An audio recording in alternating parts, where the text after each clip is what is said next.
Okay, we are recording. Hello to those watching at home. Hello. So quick recap. The folk band finished off business in the Feywild, got the allegiance of the Owlbear Monastery, and quickly made their way back to the material plane. They went directly to Everland and got a chance to speak with the Harpers there, found out a little bit more about what's happening around Faerun. They shared some of the intel they received while they were over there, as well as a note that they found and were able to mend and get the gist of, which unveiled this critical threat that seems to be happening, where the Zhentarim seem to think that they can steal a Dawn Titan out from underneath a stronghold of dwarves. Last we left the folk band, they were contemplating taking a teleportation circle to Mirabar and making their way south via riverboat to Gauntlgrym to see if indeed that has happened or if they can stop it in any way. Onward. All right. And we were in Everland currently? Yes, you're currently at the Harper's Tower in Everland. Right. So, you've been speaking with Barnock and Crowan, the de facto leader of the Harpers.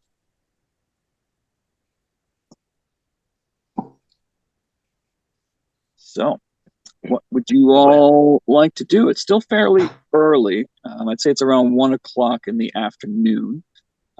You got up immediately, took your teleportation circle here, and spent a little bit of time talking with Crowan, gathering information. So we start the riverboat trip like right away. Like time is of the essence, yes.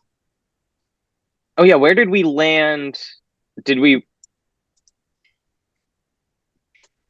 did we land in as far as how to get there? Barnock suggested taking a riverboat down from Mirabar, and then you can cross the grasslands. And that was going to be relatively safe and probably the fastest, right? He said the fastest. Didn't really talk about which route might have been the safest route. But well, that's only a secondary concern. Right. Yeah. Right. He does say that there's some barbarian tribes in the crags, but other than that, there's nothing really out there that might, the giants might threaten or anything like that. However, you do have intel that the Zhentarim has sent troops to Mirabar, so there is that.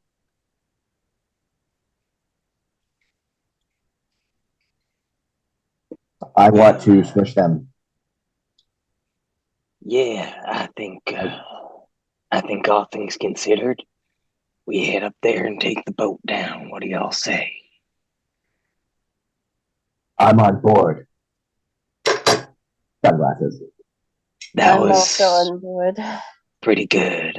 that was very good. Hey, what did Vic say? Also on board? Yeah, they said, I guess it was the delivery, or it's a good joke for you, Swazos. I mean, I just stick my tongue out behind Mam's back to Sausos.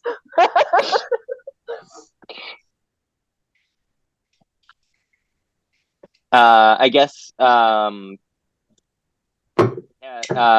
Varnock and Crowan. anything else we need to discuss or that we should know before we head out? They both kind of look at each other. Not that we're aware of. We'll, if we get any dire reports, we'll send you a message. Otherwise, we'll wait for you to check in, and we can compare notes. All right. Varnock, you still want to check in with us once a day or so? I'll do my best. Casting a lot of spells these days, but for the most part, yes. I'll try to check in each night. I hear you.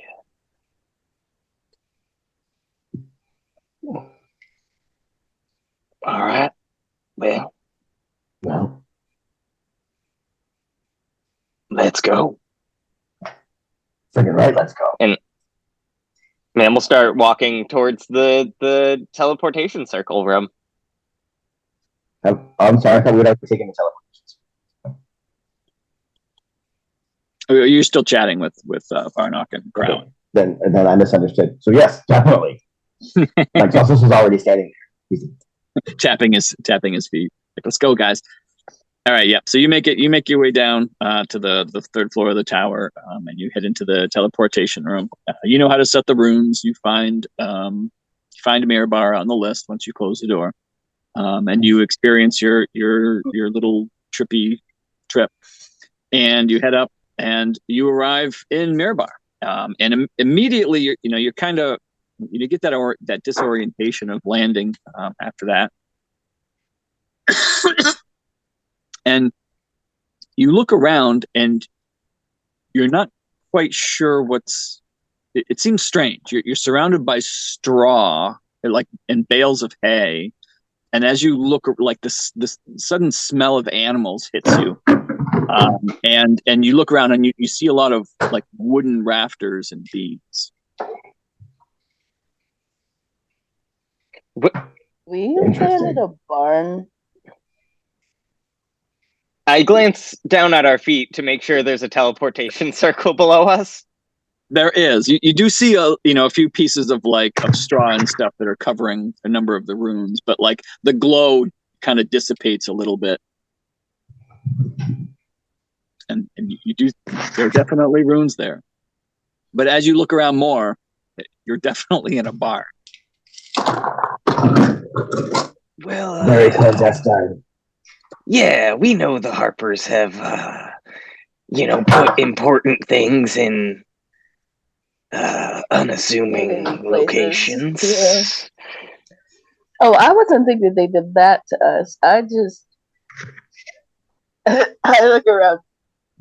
Is Mirabar a farming industry? Did I totally miss that?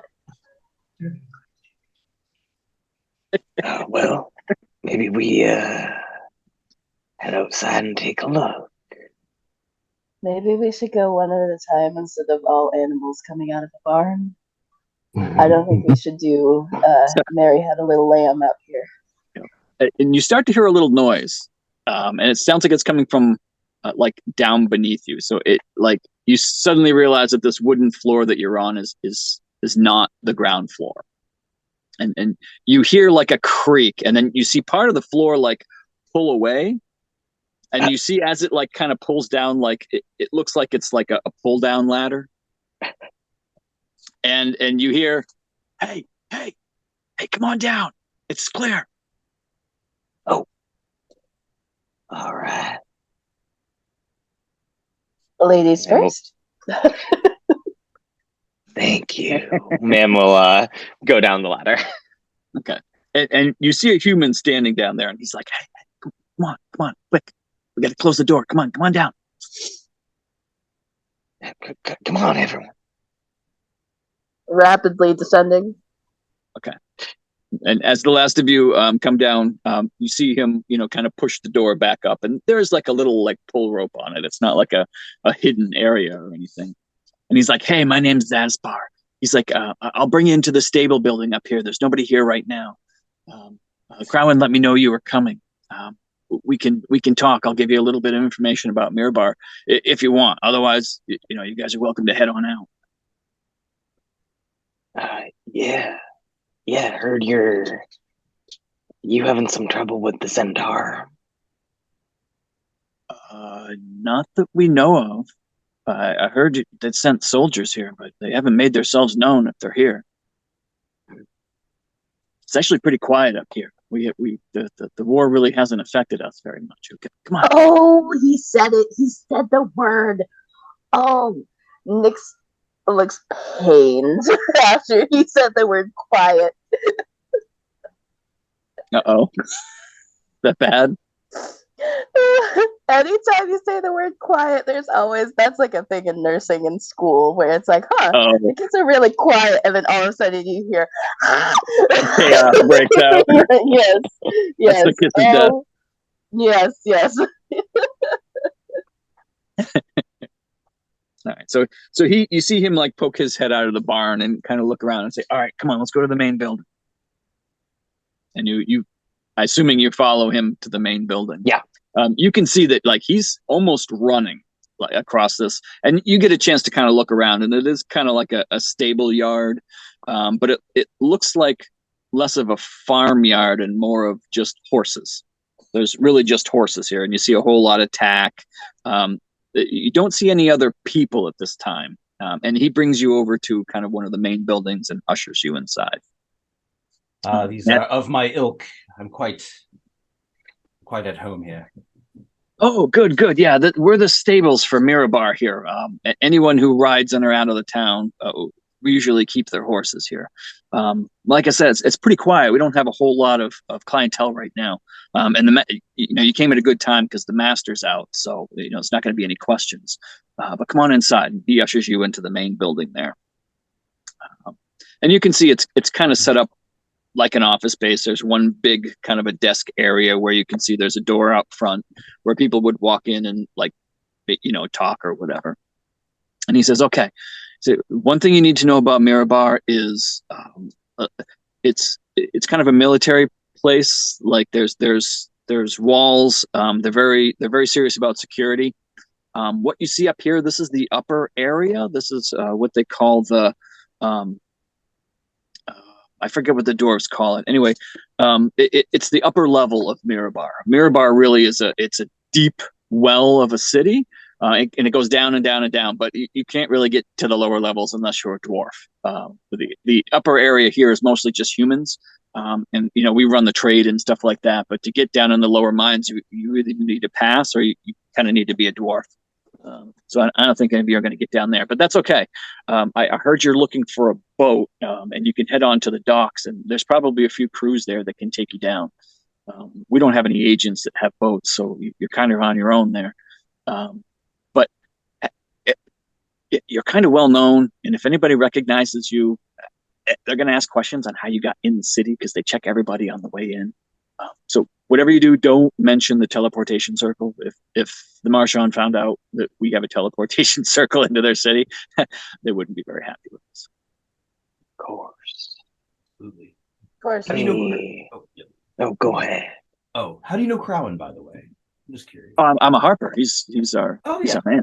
He's our dude. Sorry about that. Yeah. No, Yeah. he's a good guy. Sorry. Like, yeah. I'm Zaspar. I'm a Harper agent. I'm the one who runs the teleportation circle here.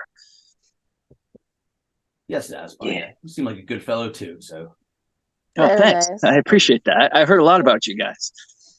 yeah, we're the motherfucking folk band. Damn right. That's awesome.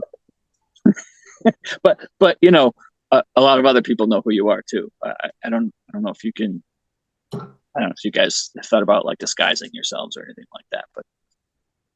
But The plan is in the works. okay, all right, Yeah, cool. I just need many hours. Yep. Okay, cool. No problem, man. Well, if there's anything I could do, let me know. If you head to the center of the town, it's kind of a square. But if you head to the right, that's where the docks are. You got to head all the way east. When you come, actually, we're pretty close here. And yeah. As a runner of the teleportation circuit, I'm sure you come across a lot of travelers. Do you happen to have a map on you that I can, use to navigate the city? Shoot. I don't, but if one of you wants to head into the market, yeah, they do have a cartographer. They do have maps of the city. They're kind of expensive, but you can get one. I don't know about the one of the city. I look at the one that I ripped off the guy's desk. Or I think Ma'am has that, right? Somebody took the map. I thought you took it. And then I took it. Like the big map that was on the desk. Oh, that was Yeah. in Mirabar? Yeah, that's this map that you're all looking at. The map of the entire northern Faerun here. Mm-hmm. That's the map. Not like a town map. Yeah, there's it's not like a detailed map of each city or anything like that.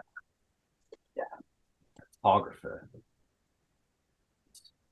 Yeah. I don't know if we need a specific town map right now, but it will be on the list. Yes, I just want to walk around, check out the. Unless are we in a? You may not want to. Yes, right. Draw right. undue attention. I got distracted. Yes. It's okay. It's okay. When we're not at war, we'll be able to come back. Yeah.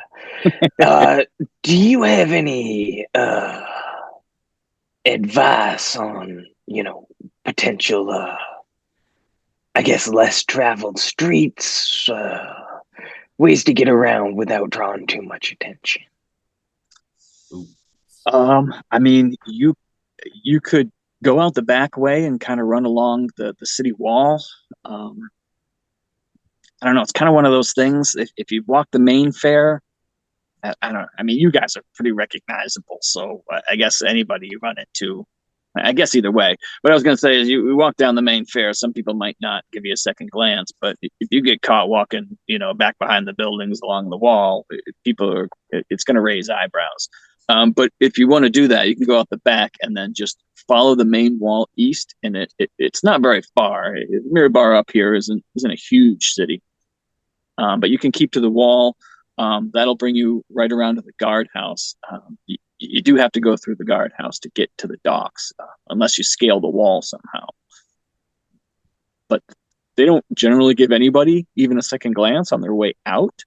There's no questions for people leaving Mirabar. They're mostly just there to question and search people coming in. All right. Well, thank you. You've been very helpful. Yeah, awesome. You're you, welcome. Sazball.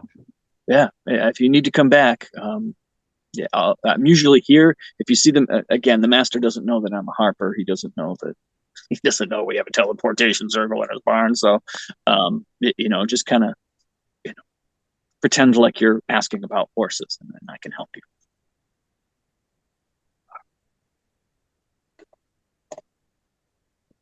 All right. Well, what do we think about a plan? Do we want to just take the main road and try not to draw too much attention? Or do we want to sneak around the back? What says you, Volkman?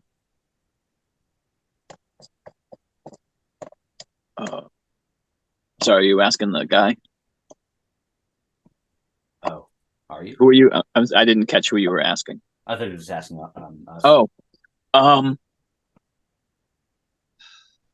mean, if you're stealthy, you could go to the wall. We don't really have guards on the walls. There's no like crow's nests or anything like that, so you won't walk underneath anyone. I guess anyone who would see you would also be back there, so maybe it's kind of a don't ask, don't tell type of thing. But if you get caught, they're going to ask questions. Perhaps we just want to have a... Oh, go ahead. Okay. I mean, we don't have like a bad reputation here, so I mean, it's just like No, not at all. act cool. We just probably, if we want to go that route, we just probably want a good reason for being here if we do get questioned. Right. Yeah, I mean, I think Crowan said that you guys are pretty, I don't know, pretty popular with the head honchos and stuff. So you might be fine even if you do get caught. Like it's probably not. I don't know. I don't know how close you are with the Marchand, who you met at the gala of Neverwinter. Okay. Oh, that's right. We met so many people. Yep. Yeah, because we're invited to. Yeah, Selin Remur. Oh. The Marchand. You met him, and he congratulated you, and he's a member of the Lord's Alliance. And was he one of the ones that basically said, like, you can come visit my town? Yep, absolutely. All right. Well, we got an invitation. So Yeah, that's nice. Yeah. All right. I think we're good. I didn't know you had like an invitation. In that case, I mean, you're probably fine. Might just ask you how you got in the city without tipping the guards off. So maybe have an answer. Well, it's not a teleportation circle. No. Of course not. All right, cool. I'm in charge, so if anything happens, I'm kind of deep shit here. Yeah, no teleportation circle here whatsoever. All right, cool. I appreciate that. All right. Well, Go. Heading out Onward. the front or the back? Off we go. Front. I think the front. Yeah. All right. You open up the front door and step out into the streets of Mirabar. I know you didn't get a map, but you're gonna get the map anyway. Before Nick steps out, I'm gonna take the cloak and just put it on like the excuse me, woo. Just gonna put it on like the blank side, just make myself look real plain on the outside, cover up everything. Okay.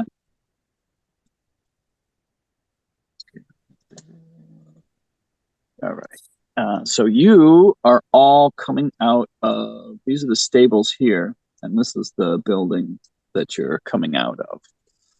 Stepping out into the streets of Mirabar. So you kind of look around, and there are definitely people. And from what you're seeing, Zazbar is right. This is mostly humans. As you look around, it's cold, so most of the people you see are bundled up pretty well. You're in the very north now. Even though it's late summer, it's still pretty chilly here. You can see there's snow on the ground, and the temperature right now is probably around 40 degrees. So you imagine this is probably either recent snow in the last few days, or maybe they had a big storm a few days ago. But it's it's definitely chilly out, but it's not currently freezing. You remember him saying to the east is where you would find the docks, and you can kind of see, if you look along the roadway there, you can see where the guard tower is. There's there's like a blockade, and then if you look around to your, I guess if you're standing there looking at the door, it would be to your left. You can see people kind of milling about in what looks like it might be kind of an open square kind of area.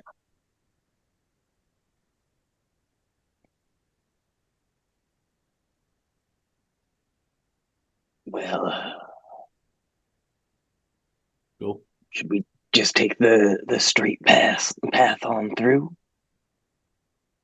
Yeah, Got just it. give me just a quick second, and I'm just gonna scan. Like, I'm just gonna post up real quick, like that we all just came out, and then they're just like hanging out talking. And then I'm gonna just observe the street to see if people are like, whether it's like a fast or slow type of town. Like, are we in Portland, like New York, like everybody's like not running, but like quick pace, or if it's like a slow, leisurely type of. You probably should. Okay. Yeah, so you take a minute to look around, and from what you're gathering, you don't see a lot of rushing around.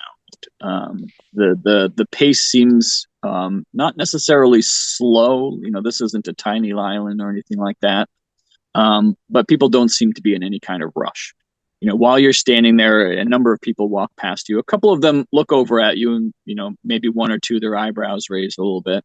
You're not sure if that's because they recognize the folk band, or because they've got 5 animal folk standing in front of them in a place that's mostly human. But they all continue along their way. As I said, most of them are dressed in kind of heavier clothing. You see a number of very heavy cloaks, obviously to keep the weather out. You do notice that it creates this look of people where you can't really tell what's underneath the cloak. It's hard to tell. You see a few people walk by that are clearly wearing some type of armor underneath their cloak. But for the most part, it's hard to tell with people. Most of them having these big, heavy cloaks on. All right. So we can't really see what these people look like with the heavy cloaks on, but yeah, we're gonna walk with determination, but keep a calm, relaxed pace towards the dock. Act cool. We're cool, calm, collected. We have an invitation. We super cool sunglasses. we Oh, you do have are sunglasses. fine. So, Maybe we just spread out a little, like go two by Yeah. two. that's how. Yeah. Like have two people leave, and then we follow.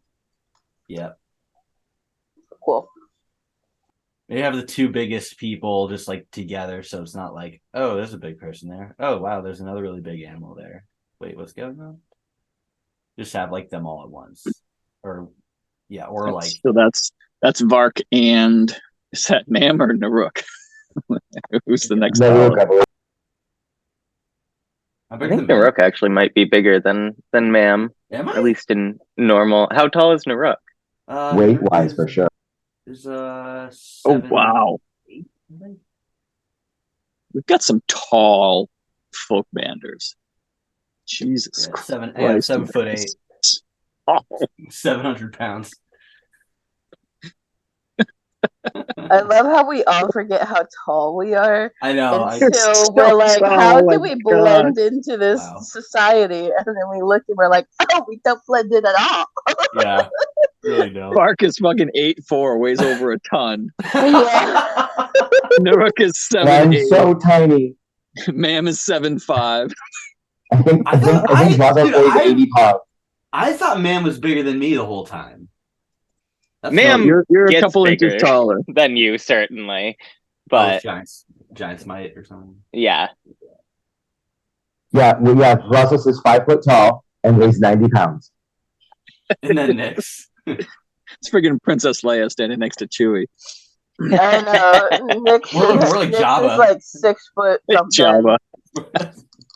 Turn of the Jedi. Yeah. Nick's is like 6 foot something, and then Jack is all hell. Yeah. And I was like, 200 lean pounds of muscle. yeah. Definitely has the power lifter vibe.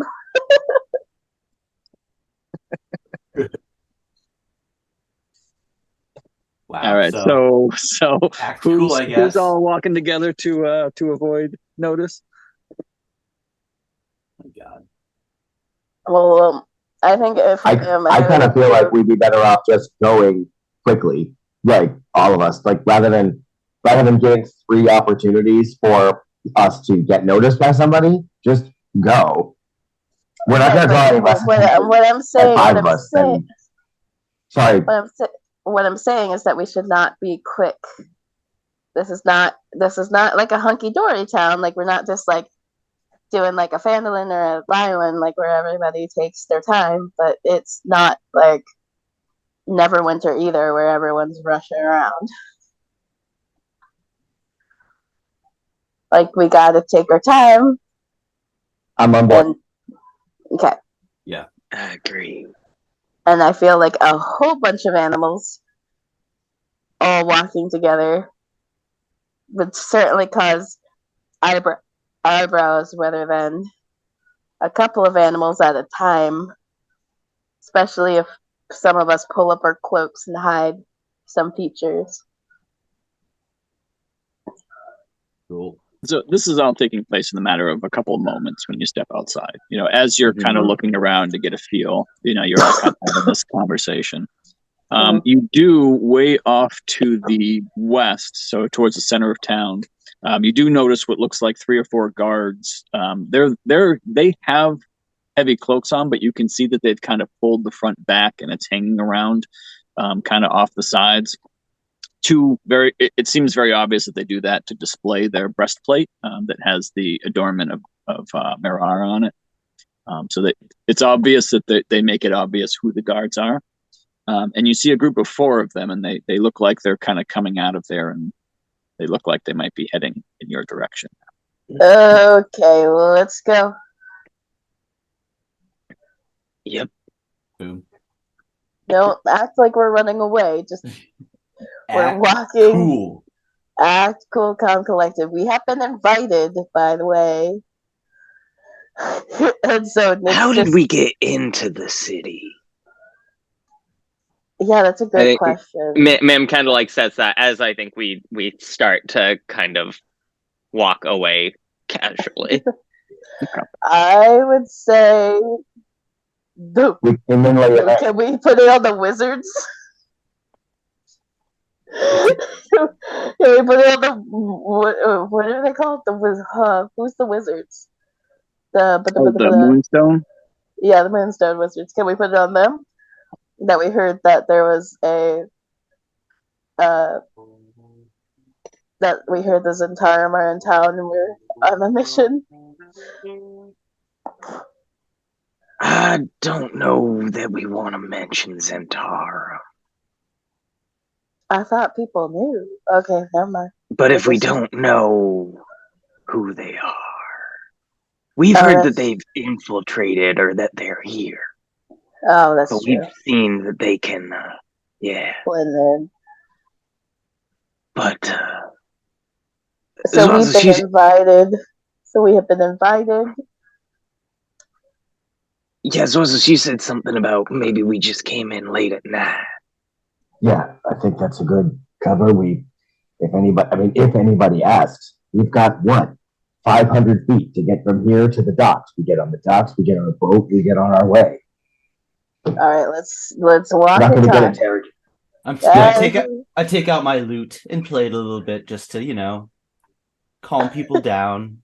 Who's looking at us? Just, we like playing music. Perhaps they'll assume you're a traveling musician. You came in late at night, then got it. So it's 11:30. I have to pee. So 1 hour in, I'm going to declare a 5-minute break here, real quick. Cool. So I'm going to use that to go to the bathroom, and I'll be right back. All right.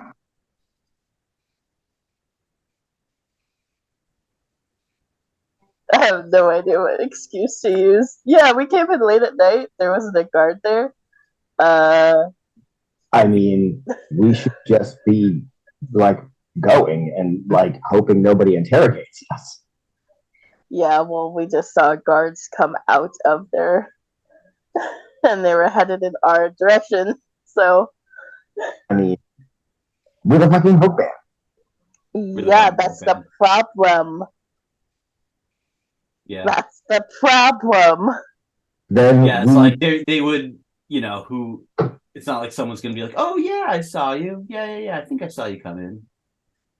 Right? And I mean, we're like the most recognizable group. We're recognizable. We're trying to be stealth. We're famous. I will use a 5th level spell slot and turn 4 of us invisible. No, because we're right in front of them. Then let's go back into the bar and do it there. We're walking away. We're on the street already. I should use my. This is why I wish we had clear communication with them. I feel like I could do something. We're already walking towards the dock with guards behind us. Yes. I feel like I could use prestidigitation. I've never used prestidigitation, and I feel like this would be a good time. That's why I was trying to get a plan together, but then we saw the guards, and I was like, "Well, shit. All right, we can't plan." We can't plan yet. We can't overthink as well. Yes, we're invited. We came in late at night. We're getting a boat out of here. Because we can, like you said, we were invited. So even if these guards do stop us, ask us, we'll say, "Well, we came in late last night," and they'll say, "Well, I didn't see you," and I'll be like, "There were different guards posted." Well, we can't rely on that. I mean, I think this is one of those times where, confidence in the answer is what's going to get us out of it. Yeah, precisely. There's a lot of scenarios going through my head right now. I just can't. So even if they do, what reason do we have to believe that if we are recognized as the folk band, that we're going to get a negative response? I mean, if worst comes to worst, we just engage in combat and just kill everybody. Not Well, no. We can't go do I'm that. saying worse. It's the worst case scenario. The worst scenario, not worst case. The worst. Worst, right? Yeah. Yeah, we're too lawful for that. We can't do that. Yeah, most of us are lawful. We're too good. Except for we're too good. Good and lawful. I don't even want to think about what Bark would do. Oh Like, God. Oh If God, Bark were here, if Chris were here, he would have just turned around and friggin' Hordebreaker the friggin' guards come behind. probably. And then lightning them and thrown them away. And then been like, okay, let's go now. What? Before they even spoke to It'd be him. like that meme of John Wick with Thanos lying with the pencil in his eye. Yeah. What? Oh my God. I just heard the bark part on the way down here. Yeah, bark around. I don't care about no birds. I think we're super duper overthinking this. Like, poor Nick. We're just going to walk. I love it. It's fantastic. Real quick question, Nick. What does Ma'am know of like higher level spells? Like, would she know that there exists a teleportation spell that like can teleport you somewhere without a teleportation circle? Like, is that be common knowledge to a wizard? I think so. Yeah, I mean, certainly studied magic, but you know, you might not have the skill to achieve any given thing, but like you know that people have. Right. You know the capabilities. Right. So we could explain our sudden appearance just by, the wizard sent us. What if we just said, wizard sent us. We had an invitation, so yeah. I imagine us walking and talking to him like, okay, yeah, we're here on business. We got this. Worst comes to worst, we say, we pull the race card, I guess. Oh no, that's awful. Sorry. It's just like, are you doubting us because of this? Oh God. Sure. All right. I think how about this? If we get caught, we tell them that the Moonstone Wizard sent us here with a teleportation spell, high level, because we heard that, there's trouble. There's the giants where we were just sent here to go, talk with the leaders and whatnot about what to do, defenses and all that. Okay. And Nyx is like walking. Nyx is just like making sure that their walk is like normal. Just keep your distance. Don't make it look like you're trying to keep your distance. Yes. Just walk casual. Are we going through this kind of like central market? So I assumed you were headed this way. Okay. Right, so you saw the guards. Oh, right. You saw the guards the docks here. are over to the east. Right. Yeah. So you saw the guards around there, and the guards started walking this way. And so I assumed that meant you all were walking that way towards the little gatehouse to leave for the docks. Yeah. Okay. I think that makes sense. So you're walking along, and you keep seeing more and more humans, and it's rare that one of them doesn't look your way. You kind of do stand out, but for the most part, other than a few raised eyebrows and maybe a couple of chuckles and a small whisper here or there, you're not accosted. You're not, nobody stops you, and you make it to the little guard shack here. Which really that's all it is from this side. It's really there's kind of like a couple of 2x4s set up as like sawhorses as a gate here, and on either side there's small buildings, probably like a just a small place to get out of the wind. And there's 4 or 5 guards here all milling about, but they're all kind of at the gate looking down towards the steps that go towards the docks there. One of them does see you come up from behind. He just says, "Oh, hey, hi, hi there. Heading on out to the docks." Yeah. Are you leaving, or will you be coming back? Oh, we have to come back someday, but we intend to leave right now. Okay, very well. Thank you. And he just kind of walks forward and lifts the latch on the gate, and they pull this big it's this big kind of bar that they pull back from the door. and it opens to the outside. And he just kind of opens it like a couple of feet. Head on out.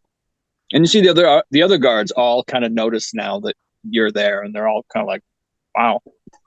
And one of them kind of like elbows another guard and goes, "Hey, you're the folk band, aren't you? I've heard about you guys." Yeah, you have. Man. No, Whoa. thank you. And he kind of, and you hear as you walk through, I told you that was them. We're officially like second Avengers movie status right now.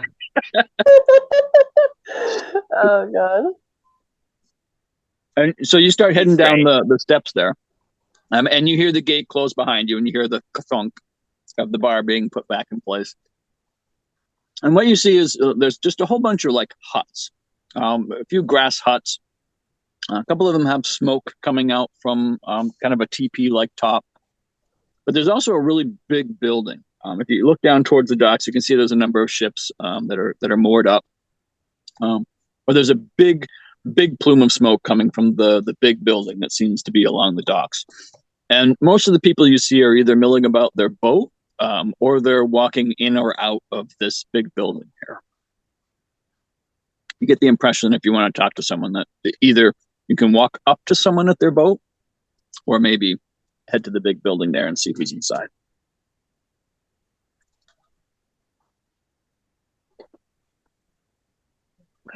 Any preference? Do we just walk up to someone? My internet kind of conked out for a bit, so if you made any plans like a couple minutes ago, I kind of missed it. So I'm just following your lead. Yeah. We got through the docks. We got through the guard gate and we got to the docks, but we're trying to decide whether we're telling or asking somebody at their boat to help us, or if we are going to go to the like boat dock manager's office thing at the end of the dock. And I don't know, I guess it would be like Griselda's thing, or like they rent out boats. Maybe, yeah, could be like that. Would be like that. Is there anyone that looks like, I don't know, a harbor manager or anything like that? So you kind of look down the dock, and what you see for the most part is each one of these boats seems to have at least one person that's kind of standing around or looking around. This boat right here in the center, you can see that there's a whole bunch of people milling about the boat itself. You would guess that maybe they're on their either just arrived or on their way out. And you don't see anyone that looks like a harbor master for a few minutes. But then you see somebody come out of the building here holding like a clipboard, and walks up to this ship here. And they look like they seem to be having some type of a conversation with someone. So you would guess that person might have some type of official capacity. Looks like that might be the person to talk to, huh? So. Looks like it. Yeah. All right. Man will start walking that way. Okay. I mean, you're the other Harper, so put on the charm. I don't know that I need to be the one to do the talking here, but I mean, we've got no rogue. I know my character has very, very good charisma, but yeah, as a player, and a Technicolor sequin dream coat of a shirt. Yeah. I mean, should I take the lead here? go ahead. Okay. Well, I mean, okay. I'm tempted to just kind of like start saying, "Who wants to take us down the river?" Like, use the folk band name to be all like, "Who wants to take the folk band to Oh, What's the name of the place we're headed? Could do that. oh God.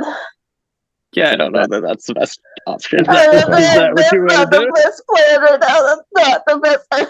if I see kinda him love it, about but- to start like yelling that out.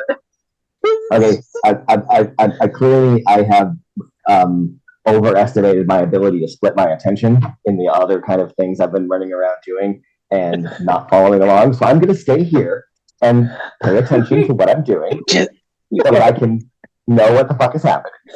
And You're good. You're good. Ma'am just puts a hand on Swazo's back and kind of gives him a gentle push towards the person that looks like a harbor master and says, why don't you just go ask that person who's for hire to take people down the river? excuse me. We are looking for passage down the river. Okay. So you walk up to this guy with the clipboard.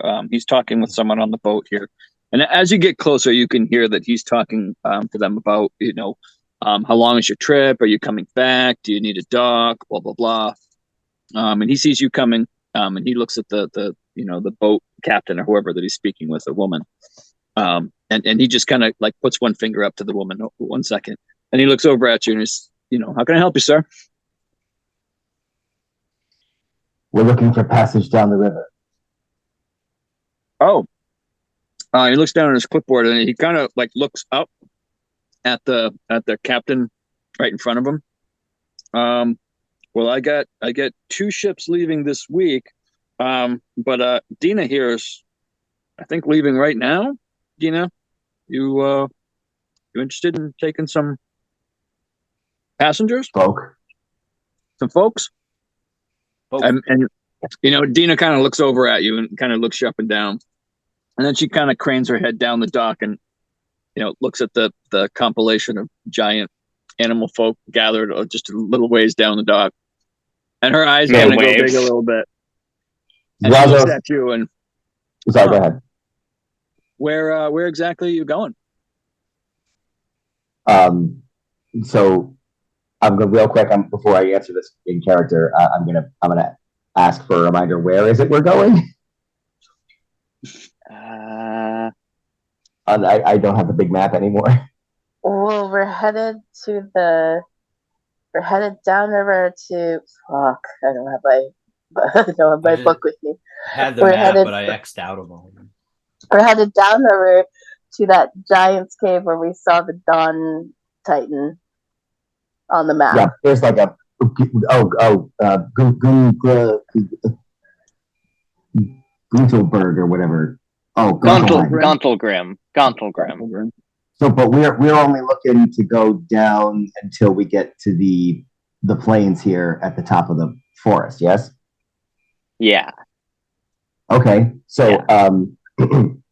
So Zwazos drops down the sunglasses in a very kind of like, he's bolstered by Ma'am, kind of pushing him onward.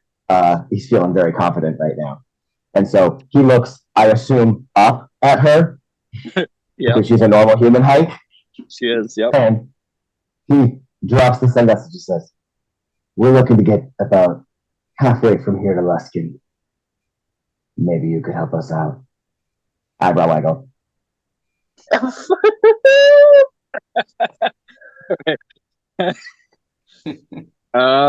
Let's see. Do you want a persuasion or performance on that?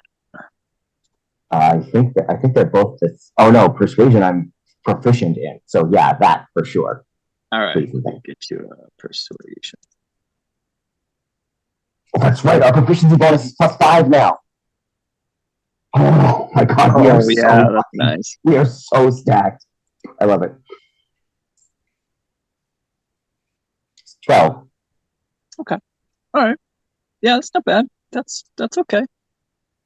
So she kind of looks you up and down again and says, "Okay. Well, I mean, we are heading to Luskin, so we're going that way. What are there? 5 of you? 6? How many of you are there? Oh my Lord, you're big. Is that So- big guy so- the bear? Is the bear coming? Yeah, The we need bear to- is coming. He's coming, but he's he's quiet. But yeah, he's quiet. He's huge. Jesus. Yeah, you've got some wow, you've got some weight probably, and she kind of looks all of you up and down, and she sees, you're all kind of, adventured up with backpacks and weapons and that kind of stuff, and she's like, that's a lot of weight. I could take you, but it's gonna cost you. I'm gonna have to leave a few things here. How Leave a much? few things? Let me check the hold real quick.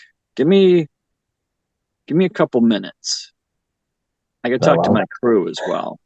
Hang on. Yes, wait. Yes. And her eyes are kind of like narrowed and kind of looking at you, and just give me a couple minutes. And so she gets back onto her boat, and she kind of, you see her kind of make hand gestures towards her crew members who follow her. So Nick, canonically, like, would we have? We didn't think to ask anybody who lives in the city, but would we have any kind of like culturally any kind of idea what like passage on a riverboat might cost? Like, do I know that it would be like an obscene thing for me to offer her a platinum piece for each of us, and she just will take it and shut up? Well, have you considered that we could pay as well as be labor? That's a good point too. Yeah. Well, I mean, we're big people. There's a reason why we're adventurers. Yeah, I mean, this is a part of the world that ostensibly none of you have ever actually been in. You really know nothing about this town other than what you've been told. So, I mean, for the most part, gold is gold. Like 10 gold is not chump change to anybody anywhere. But you really have no idea what it might cost. Okay. So like it's not like in this world where I could like if I wanted to hire an Uber, but I really wanted it right now, and I would offer somebody $200, I know that they'd come. Right, exactly. Like, and that's kind of the same deal. I don't know. I'm trying to think of what's kind of what in this world, because coppers aren't really like pennies, because people actually pay with coppers for things. I think it's more like silver is $1 almost, and so like gold is $10. So that would make platinum $100. So what you're talking about, like 2 platinum would be like $200 in this world. But $200 is probably. But obviously, a multi-day trip down a river is going to cost more than an Uber drive. So correct. But they're also already going there. But now she's talking about leaving cargo behind to take you. So Perhaps you get the feeling that whatever cargo she has to leave, you're going to have to replace that cost. The cost of what she'd get paid for shipping that cargo. Correct. That was the impression that you got. Yeah, that makes sense. Yeah, that was what I understood from the dialogue you gave me. Okay, excellent. All right. And so, a couple minutes goes by, and she comes back out, and she's kind of got her arms crossed, and, she's got her head kind of cocked to the side, but she doesn't look like she's hostile in any way. She says, all right, I got a couple of crates we can offload. They're pretty heavy, but low value. You look like you can fight. If there's a problem, I assume you'll take care of it. That's part of the bargain. Can you agree to that?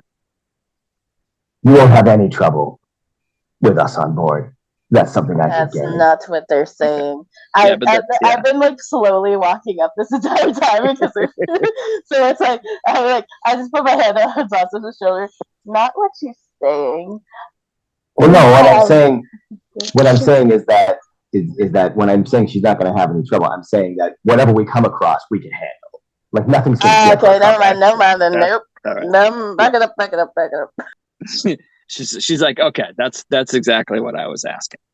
She kind of looks you over and she says, I I'm pretty sure I know who you are, so I'm pretty sure you're not going to jack us. But I just wanted to make sure that if we encounter problems, you aren't going to have some bigger mission to accomplish and leave us stranded.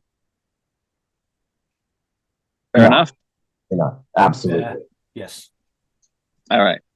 In that case, we'll take you down there. It's going to cost 10 gold each. Oh, so what I was going to offer her? I was going to offer her a platinum each of us. I'll take it. Yeah, that's fine.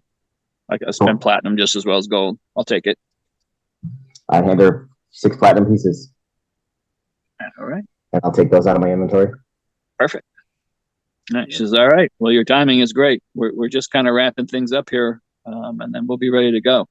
It's going to take us probably another 20 minutes to get ready, and then you're welcome to board.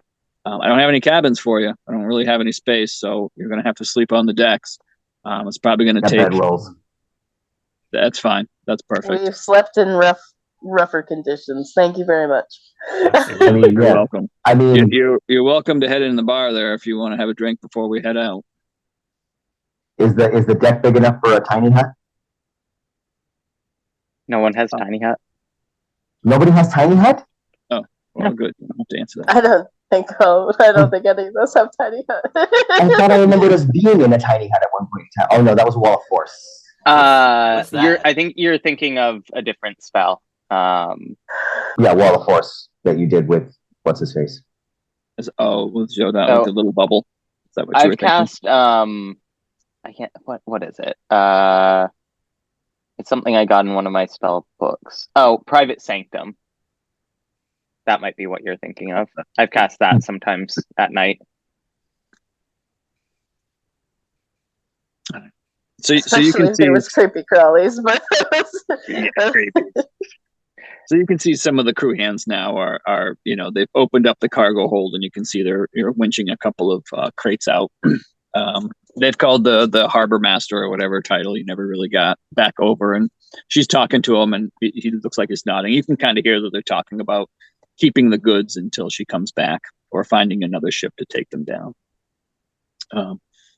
And you can hear some of the crew talking about, I don't have to worry about killing it. Good. I don't even have to use my sword. I've been looking to buy a new sword, but now I don't have to. You can hear them. It sounds mostly positive that you're going to be, joining them on their trip.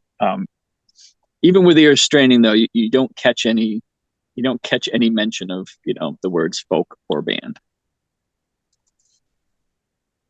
Do you want to wait on the dock? Do you want to see if you can wait on the ship? Do you want to head inside?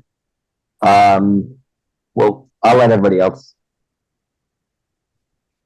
Because I definitely want to stay with the group, but Zwazos was going to say that the first thing I thought of that Zwazos was going to do would be to perch himself on top of that building near the dock and just kind of be there, keeping an eye on things. But I'm going to want if the party wants to go in the bar for a drink, then Zwazos would want to stay with them. Anyone? Ma'am's gonna look around and see if she sees any particularly large humans that are roughly her size. Or anyone wearing a cloak that would be roughly her size. I see. You see a couple of larger guys, but still not anyone out on the docks that looks like they're big enough to have a cloak that would fit man. Most of them, they would look more like a cape on man. It wouldn't really wrap all the way around. Same for Bark and Nabrook, obviously.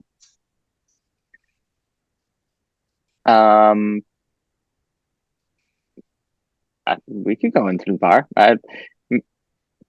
Yeah. I don't care. Let's go into the bar then. Yeah. All right. Heading into the bar? You betcha. Fantastic. All right. So, you get about, at this point, you probably got about another 15 minutes. You head on into the bar. You open the door and kind of look in. It's very dark. It doesn't look like they have a whole lot of artificial light in there. There are a few windows, but this time of year, while the light comes in, it's still kind of afternoonish. So there's some light, but it's still fairly dark. There's a lot of people inside, which is something that you notice. And as the door kind of opens, you hear kind of the murmur of conversation and maybe an argument or two. The smell of kind of salty sweat kind of reaches you, and you can tell right away this is kind of a sailor's bar. These people are salty, crusty, but for the most part, a little bit of conversation dies when the doors open. But for the most part, there doesn't seem to be much change. You do see a couple people look your way, and you hear one person look your way and immediately spit their drink out, and kind of like look back up at you and start laughing and look over at one of his friends and says something. But for the most part, nobody seems to even mark your entrance here. There is a barkeep. There's kind of a large bar, very long, large bar, directly across from the door that enters. And there's a very husky woman standing there who's rubbing a glass and just kind of makes eye contact with you and no expression, just kind of looks at you, looks each one of you in the eye.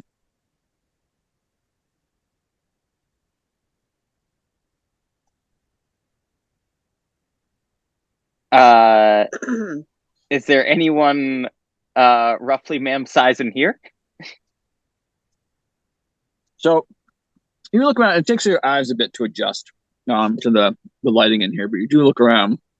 And at first, you see a couple of figures that you think might be your size. But as you look over to the very right, all the way against the wall, there's a big hearth fireplace. And there's a table right in front of that. And there's a few other small tables scattered around. But at that table, you do see a human that looks like he could have a cloak that would be big enough, maybe even for Bark. This guy is massive. One of the biggest humans you've seen. Definitely large. Looks like might not be the sharpest tool in the shed, maybe not the brightest crown in the box, but large. Even his head is abnormally big. And he kind of looks over and sees you looking at him and just kind of stares at you for a minute and then turns back to what he's doing and kind of, says something to his friend. You see all his friends at the table kind of look over at you all too and look back, and you can see them kind of talking a little bit. Can I see what he's drinking? It's a large mug. So, and everyone's got the same size mug, but they're fairly large. Outside of the game, it would look like kind of like a German tankard. These are all very large mugs, but they're not see-through, so you can't really see what's inside it. You do see kind of the telltale signs of foam, so you assume it's some type of an ale or something like that. Ma'am's gonna approach the bar. Okay. And the husky woman behind the bar says, "How you doing?" Howdy. Can you give me 2 flagons of what that guy over there is having? And gestures at the big guy. Bardo? Okay. I can give you 2 of those. It's not the tastiest. And she grabs 2 tankards, and you see her fill it from a cask down near her knees. And she brings it up, puts them down. That's going to be 5 coppers each. Ma'am, what is that? 5 copper. Would that just be 1 gold altogether? 1 silver. Ma'am puts a gold down on the table and says, I might be back for more. Otherwise, keep the change. She looks at it, and she looks at you, and she takes it. And she puts it in her pocket. Okay, then. Oh, it's that kind of town. Oh, shit. And ma'am walks over to what'd you say his name was? Barto? Yep, Bardo.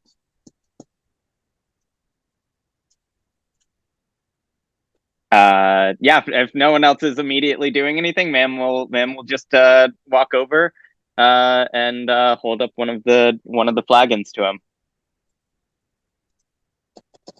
He looks over at you, kind of looks up a little bit, This reaches up and grabs a hold of it, looks back at his friends, starts drinking it. Hello. They call me ma'am, and I'm in a bit of a hurry. So you don't have much time to go to the market and buy a cloak. But looks like you got a big one on you. How much would it cost for me to buy that off you? I'm sure you could just go and get one back in town. He kind of looks up at you, looks down at his drink, starts drinking it, and drinking it, and drinking it. Chugs the whole thing back, slams it down on the table. Ma'am hands the next one out. He reaches up and grabs it, takes, expands his chest a little bit, and then just burps. Just. Oh, gross. Nyx is like. Smell that from here. Good Lord. Yeah, I know. Nyx is sort of like slowly, like just taking things in, looking for a table that we could all fit in, and then it hears that and is just like cringing. And he looks over and he sees Vark standing right behind you. Takes the second one, starts drinking it. Just glug, glug, glug, glug, glug.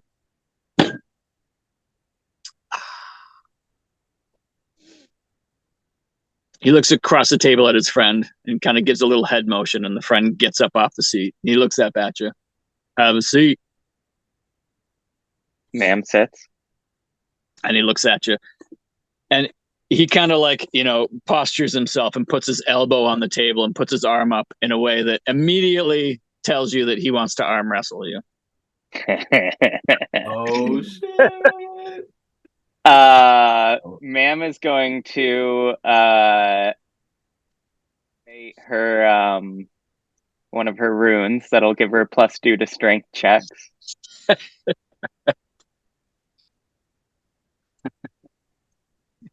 Oh crap! I don't know, guys. Damn it!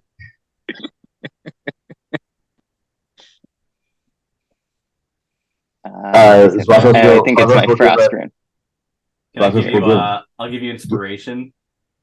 Right, there we go. Because I'm overhearing this whole thing. I'm like, yeah. All right.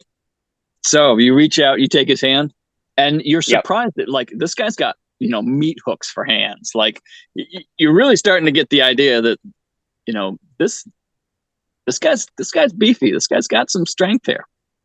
All right. So I'm gonna need you to make a straight up strength check. All right. The same. Do you want to ask for it, or do you just want me to roll it? Oh, let me go ahead. Can I do that? Yes, Can I give bardic inspiration? If you want to play a little song in the background while this is going on, a little Eye of the Tiger or something like that. Like, oh shit, do I know that? I'll allow that. I'll allow bardic inspiration. I have the mammoth. All right, so.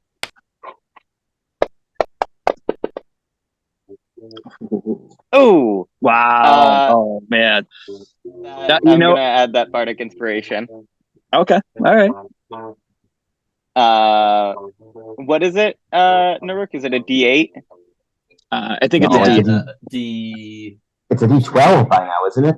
Oh no, you're not level 13. No, you're only 12. Yeah. So. Yep. D8. Yep. So you can add it. You can roll a D8. We'll add that. All right. So you start to feel the pressure, and you start fighting back, and you can feel your hands starting to move backwards a little bit, and then you hear, Naruk's song is really starting to get into your head, and you're like, yeah, and you start to push his hand down a little bit more. And I'm gonna have you do another one.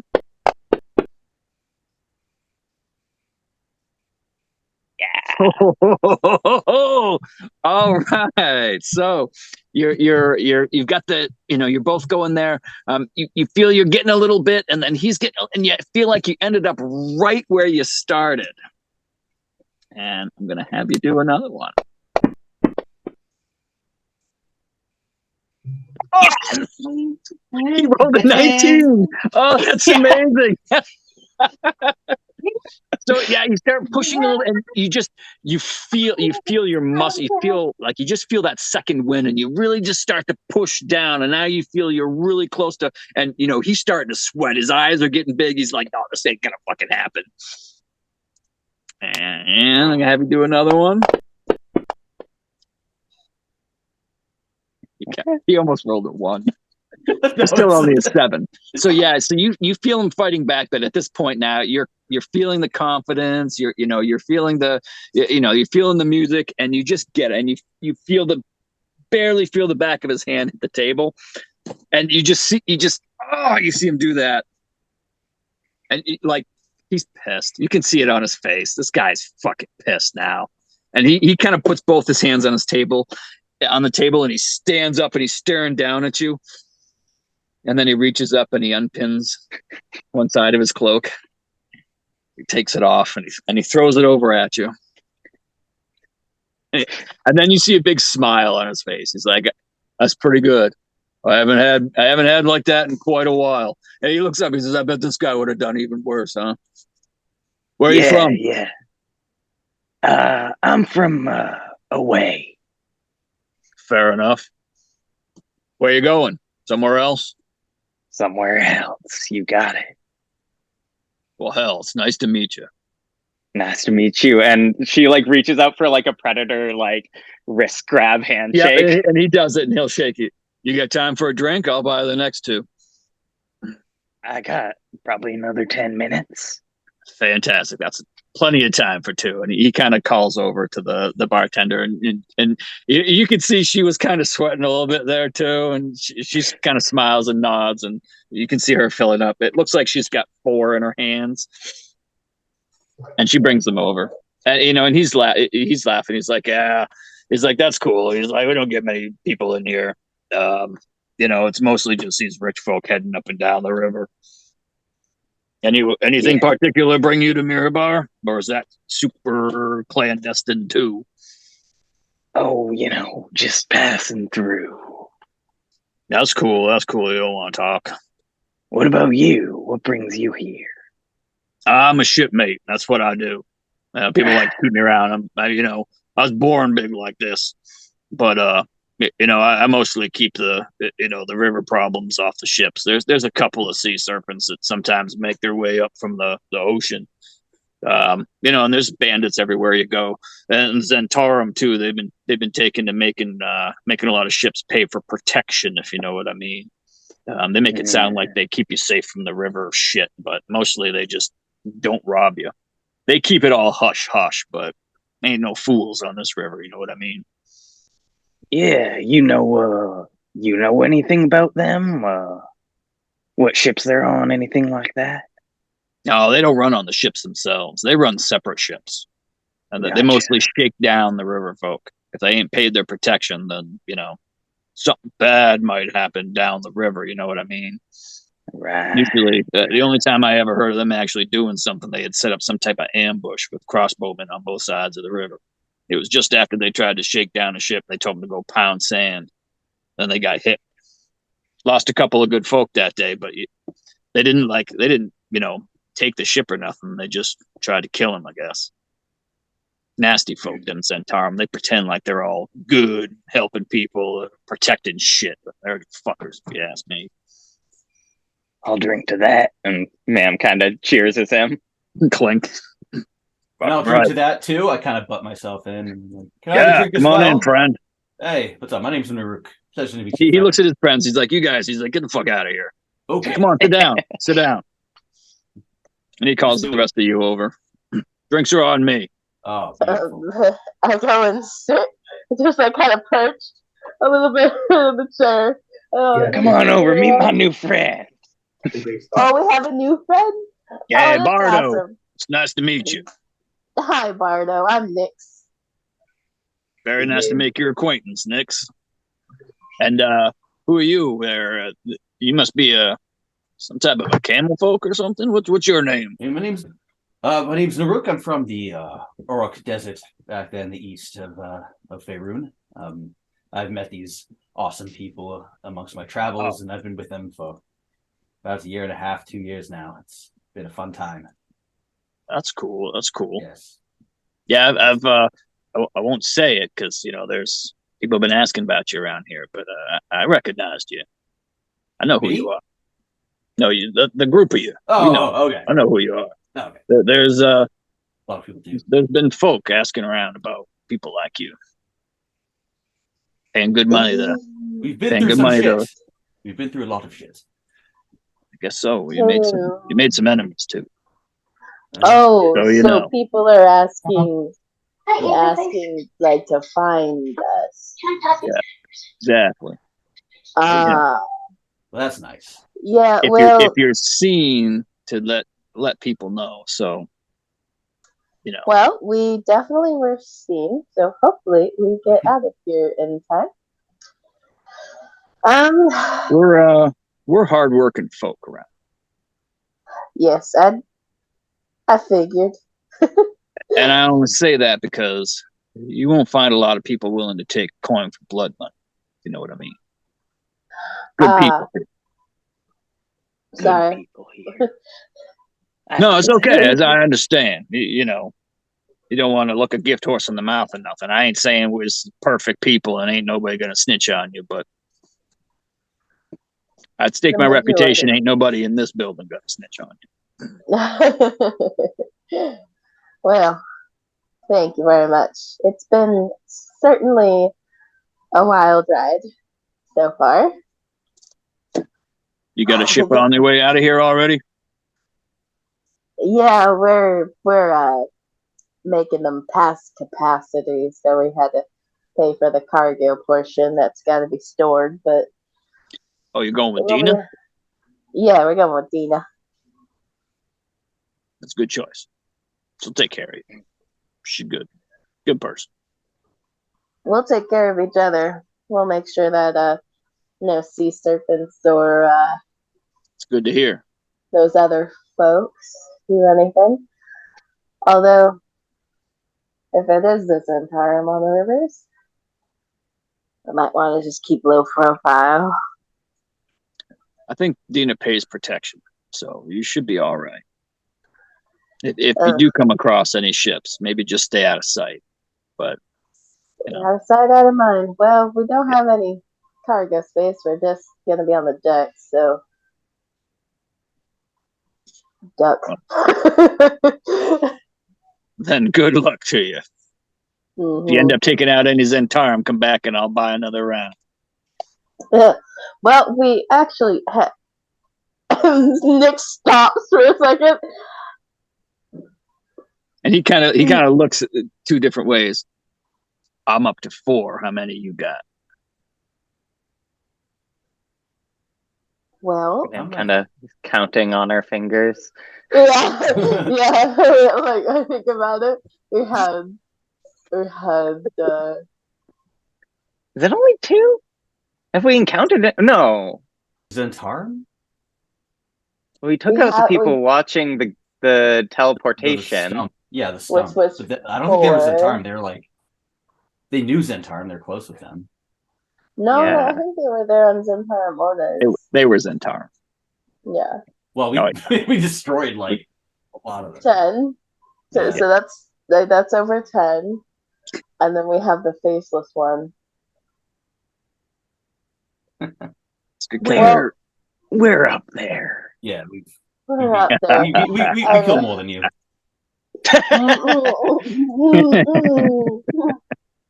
I like you. Well, depends. Yeah. Are we doing weighted kills or are we doing just kills? Well, I mean, I killed 4 myself. I don't know if you're keeping track of who downed who, if you're keeping track as a team, but either way, got my respect.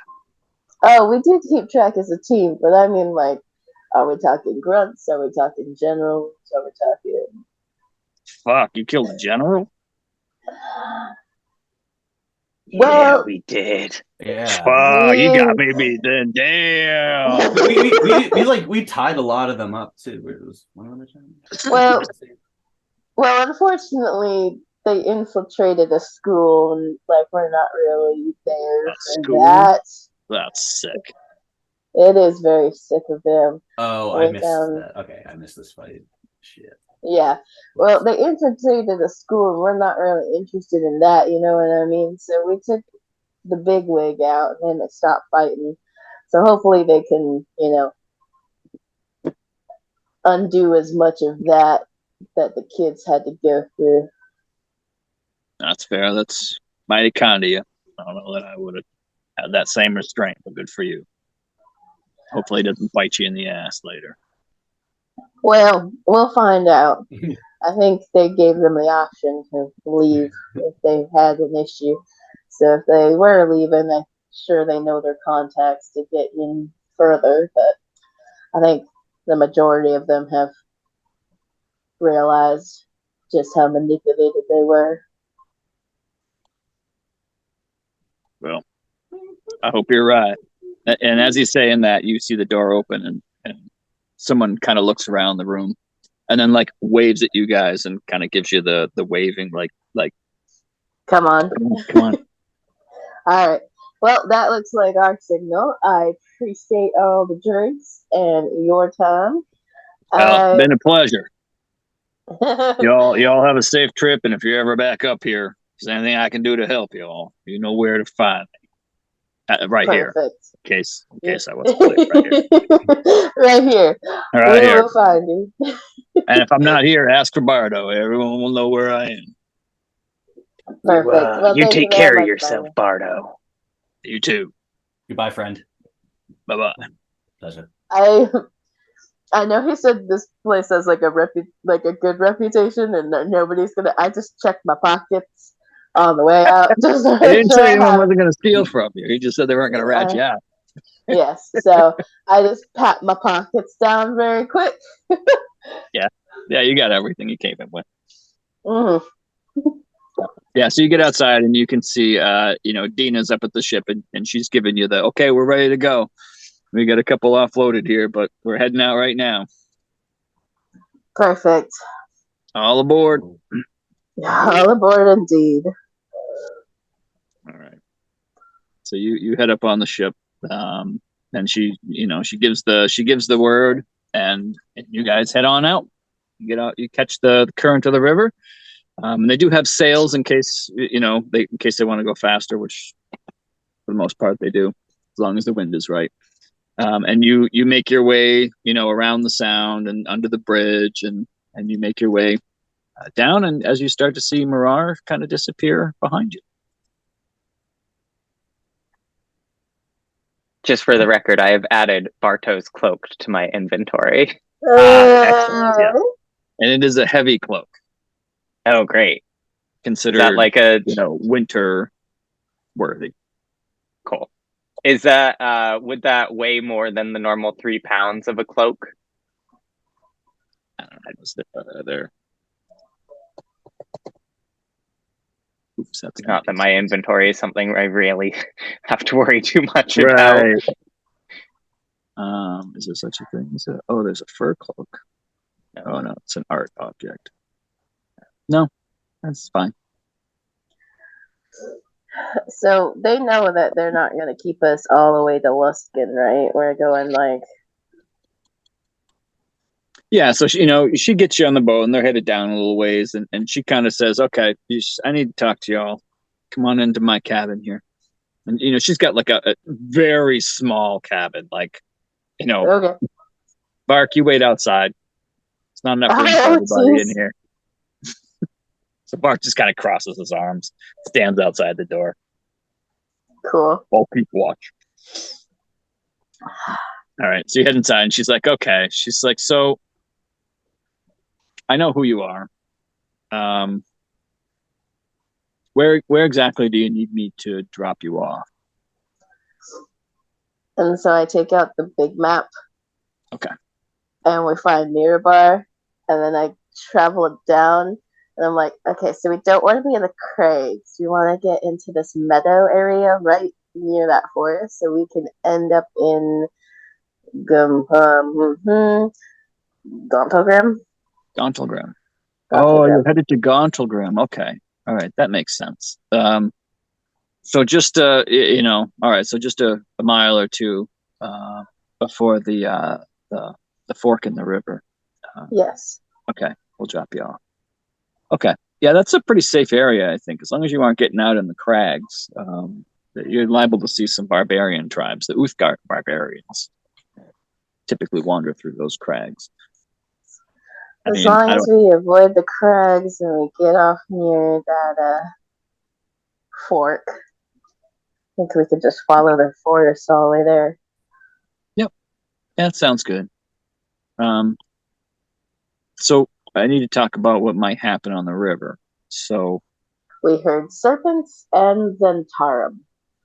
Yeah, serpents aren't really a problem. They, maybe closer to Luskin, but even then, it's really only while we're sleeping. If our night person falls asleep, if the watch falls asleep, they might pull someone off the deck, but they're not really a problem. It's the Zhentarim. They're the ones that are the problems. I pay for protection, but with who you are, if the patrol sees you, it's going to come to blows. My crew can fight, but not on your level, and we wouldn't survive an altercation with one of their patrol boats, and I wouldn't try to fight them without you. So I just want to make sure you know that if it comes to fighting, we're kind of screwed because they won't forget it, and we won't be welcome around here anymore. So we will keep out of sight, out of mind. That would be best if you can accomplish that. If we see any other boats, we have to assume it's a patrol until we know that it's not. Got it. Okay. Other than that, we're no friends of the Zhentarim. We're happy to have you along here. And if there's anything we can do to make your, trip more delightful, however that is, let me know. Well, we're no stranger to putting in our work, so if you need us to do anything, just let us know. I'm sure Mark wouldn't mind a workout. Any sailors among you? Any previous sailors? We lost one of our sailors. Oh, he's not dead. He's on his own boat. Captain Salty. Oh, okay. Oh, well, that's good. Don't know if you heard of him, but I'm not sure. Who is he? Captain Salty. Captain Salty. Yeah, I think I've heard of him. Yeah, he helped save Lylan or something like that way back before it got hit again. Yeah, I mean that's cool. Ahoy! Oh, that be some shit. Oh my god. He's been with us the whole time. Amazing. Just an ahoy away. That's fantastic. Yes. Oh my god. Would that be some shit that he said? Like, where the fuck's the boat, dude? Oh my god. Him and Denny and oh yeah, he goes with the Turtles now. The Captain Denny, I guess it's first mate Denny now. Oh, interesting. Yeah, well, we're fast learners, but I don't have experience on a boat. All right. I'm surprised that he had an issue with water. I grew up in the desert. There are no boats there. That's fair. Well, I mean, if none of you are sailors, I wouldn't ask you to help. And while we could teach you, it would slow us down. So stay out of the way. Yeah, that I think stay out of the way, stay out of sight as much as possible. I mean, there's really nowhere for us to kind of hide you. I mean, if we see another boat, we'll try to cram you into my cabin here and hope they don't want to come aboard and look. I look up. Do you have a crow's nest? No, nothing like that. This ship's not big enough, and we don't. We're not out on the ocean. We don't generally need that. Mm. But we do have someone who stands, and she kind of points back, and like where the rudder control is, whatever is actually. Oh, it's one of those boats. Got it. Okay. Yep. It's one of Just those more of a boats. skiff than anything, but with a cargo hold below. Yeah, Well, we're bringing Sorry. supplies to Luskin so they can head up north. With Port Last being destroyed and all, Luskin's the last port that's that can get supplies up into the north. Sure. Yeah, that's a mess. Yeah, it kind of is. But we're running regular supply trips from here from Mirabar down to Luskin, and from Luskin they can take it up road to 10 towns, and then just get food up there because nothing's getting by water anymore. Nothing's getting by water. No. Do you know what happened to Lylan? Has there been any news? We got some reports that Lylan had been hit in some other town that I haven't heard of before, but I guess it's not a complete loss or anything. As far as I've heard, there's still people there. But I mean, from what I've heard, what was it? Was it Tribor? Or I forget now. But Dandelion? Dandelion. That kind of sounds familiar. It's on the Tribord Trail. It was our home base for a while. Tribor, yeah, okay, Tribor. That was the town that got sacked also. And I think was it Long Saddle? I think too, just south of here. I mean, that's a little close if you ask me, but I don't know. I mean, we'll keep our. I mean, if we see fire giants, not fire giants, frost giants. Those are the ones that are up north here. If we see frost giants, I mean, we're probably all jumping ship, and you can deal with that however you want. But they're not going to come down this far. They're not going to come. I just slowly turned to the rest of the group.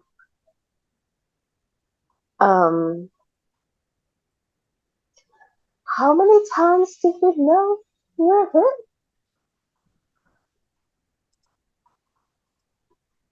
We knew Island. We knew Thanalan. We knew Port Last. So this is another one? This is a new one?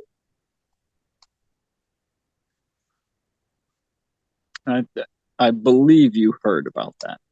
Long Saddle? Yeah, Long Saddle and Tribor. What's his name? Crowan told you about that. Crown, okay. That was the fire giants hit Long Saddle and Tribor. They beat up their defenses. They dug something out of the ground.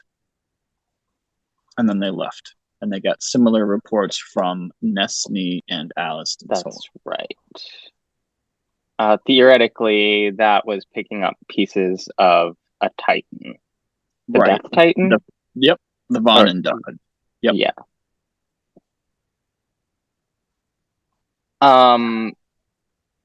Quick logistical question, Nick. If I were to cast Private Sanctum on the boat, it says you make an area within range magically secure. Can be a cube size, blah, blah, blah. I'm mostly wondering, if I were to cast this on the ship, would it like remain in place on the ship, or is it like staying in its place in space and would like, as the ship moves, it is left behind? You make an area within range magically secure. It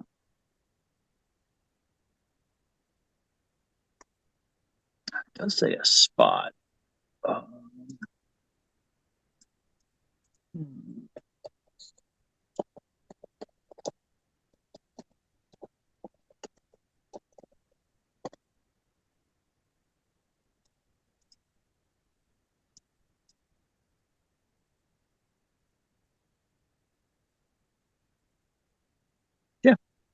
Yeah, I think it's fine because you're picking the boat space, right? Okay. Not the space that the boat's occupying, but the actual boat itself. So yeah, I would say that as the boat moves, the spell would move with it. So I'd say to Dina, I have a spell that I could cast. It could make an area kind of foggy, harder to see through. That might be able to hide us. Would that be helpful, do you think, or would that just draw more attention? I guess I wouldn't know exactly what that would look like. Are you saying that you could create like a cloud of fog around us, or like just on you yourselves?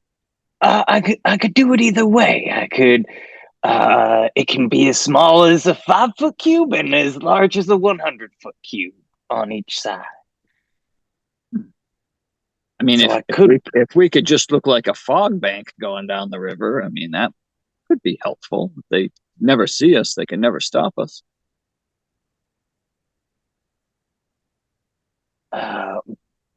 We might not be able to see outside of it would be the only problem.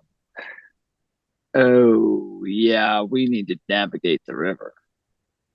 We're good, but we're not that good. Right. I just didn't know. I mean, initially I was thinking like a smaller space on deck for us to sit within, but just a little cloud of fog might look suspicious. It might, yeah. If we just had one little cloud of fog on our ship, I can see how that might look suspicious. But maybe when we stop for the night, or if we can see them before they see us, we can hide the ship, let them pass us. Sure. I'll make sure I'm ready to cast it whenever. Yeah. Do you think we can make it look like it's trailing off the ship so that people above can still see? But we could. People behind you would just see a cloud. Yeah. Right? You can cast it on just the ass end of the ship, right? yeah, I mean, That's cool. yeah, I don't see why not. Make it look like it's trailing off, and then we can just go into the back of the ship. It does take 10 minutes to cast, so probably needs to be a little bit more of like a preventative measure than a reaction. Yeah. But I am going to. I will spend a minute studying my spell book. Since this is an abjuration spell, I can expend a charge and prepare this instead of one of my other spells. Okay. So I will say that as you're kind of traveling here, it's you've got a little bit of time on your hands if anybody wants to be doing anything other than just kind of watching the riverbanks go by.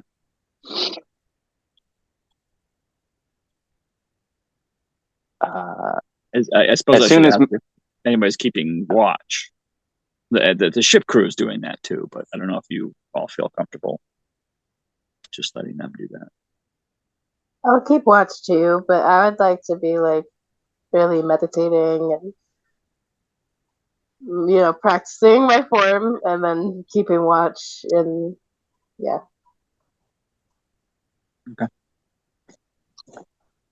I will have Bubble kind of at a high vantage point. He has advantage on perception checks that rely on sight, so he'll kind of help keep watch. And Ma'am is just going, as soon as she's done exchanging the spell, she will have her trunk in her spell book, copying down spells. That's cute. All right. Is Amos doing the same thing? You want him flying above the ship? Yes, invisible, please. Okay. Do Bubble and Amos interact at all? I mean, just curious. I imagine. I mean, Amos is quite a bit larger than Bubble, so I just now had this idea flash in my head of like Zuazo's, having Amos perched on his shoulder, and then Bubble being perched on Amos' shoulder. In this kind of like Dr. Seussian. Yep. I think at this point, Bubble isn't totally sure what to make of Amos. I think he's still just a bird. So he's used to all of the other animals of the folk band. But this thing that's like smaller, but like still bigger than him, like not too sure, is maybe starting to warm up a little bit. But I think since we haven't seen too many interactions, I think he's still a little weary. Still feeling him out a little bit. Yeah. Awesome. Well, I mean, like, I could imagine, both being familiars, I would imagine that Amos would be like interested in making friends and would like maybe take to like having like worms in like a little pouch and being able to like give Bubble treats. So we all of a sudden see a flashback montage of the Bubble initially being wary, and then Amos picking out a little worm and handing it to him, and fast forward to Bubble perched on Amos' shoulder, perched on Zuazo's shoulder. Awesome. And then they both fly off together to keep an eye out over the boat. Yeah. At some point, Zuazo you're going to have to perches have... on Mam's giant shoulder. I was going to say that, too. All right. So you're out on the ship. Let's see. All right. How many? Let's see.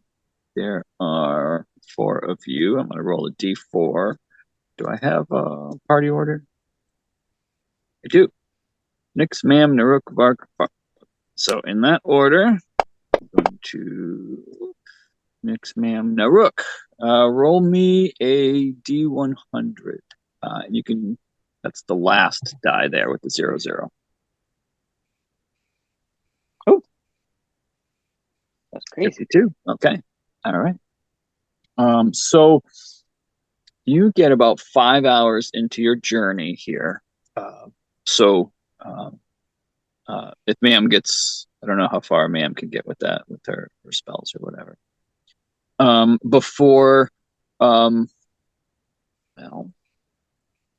let's see. I assume.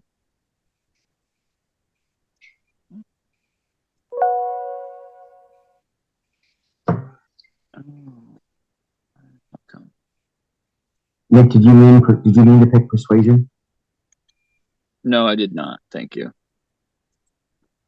I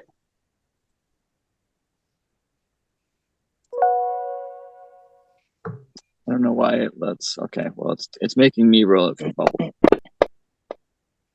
Oh, well, holy shit! And I didn't even roll it with advantage. Okay, so Amos is still trying to get Bubble to eat worms at this particular moment when Bubble notices a ship coming up river coming from the direction that you're heading. And would notify. Yeah, I assume would notify Mam. Yeah, I think Mam would be notified and then immediately let others know. Probably make a beeline for what's the captain's name? Dina. Dina, telling any members of the folk band along the way, and then obviously telling any remaining folk band members immediately after. Okay. All right. And as soon as it's about 5 hours. You left probably around 2. So it's about 7 o'clock. So it's up here in the north. It's a little darker than it would have been down there, but it's still just shy of dusk because you are still late summer. So it's starting to get dark, but it is not yet like twilight. And Dina hears you and she's like, "Oh shit, okay. Can you all hide somewhere?" And she looks to start telling her crew, and one of them's running from the front of the boat. We got a ship coming. We got a ship coming. I quickly go into stealth mode, and I'm going to try to hide. Is this the kind of situation where people might like for me to turn a bunch of us invisible? I can do that. We can go invisible, but we're not promised that people can't see through. For the larger members, I don't think that's a bad idea. I mean, yeah, because Wazos can wear a cloak. So, like, Wazos can just. How many of us can fit into Dina's cabin? With her not in it, you can all squeeze into the cabin. Okay, she was just saying, okay. If they come aboard and want to, check her papers, they're in the cabin. If they want to go in the cabin and you're all stuffed in there. It'll be a nice little bonding experience. I feel like at that point, if they're coming aboard, like, we're screwed, right? Like, there's no other place for it. What about the cargo hold? They had to drop off. They had to leave a bunch of cargo, didn't they? Yeah, she says. I mean, we could lower one or two of you in there.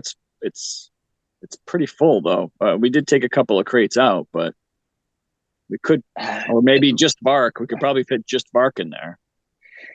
Bark's like, fuck that. I'm not going to fucking kick the shit out of anyone that tries to board this fucking ship. Okay, well, let's all just, okay, we need to walk and talk. Let's go. We're just going to go into your office. Let's just get into the cabin. Good plan, Nix. You sure we don't just want to kick the shit out of these guys, just blow them out of the water? Well, we don't know if they're the enemy, Bart. Let's wait and see who they are. Who cares? Oh, come on. Well, all right. All right. Let's see if Bark can even fit. Oh my god. Bark, he's bent half over to get through the door. Like, he can only come up a little. It's like, this fucking sucks. It's fucking bullshit. Next time I get to kill somebody. Yeah, Bark. Next time you get to kill somebody, we all know.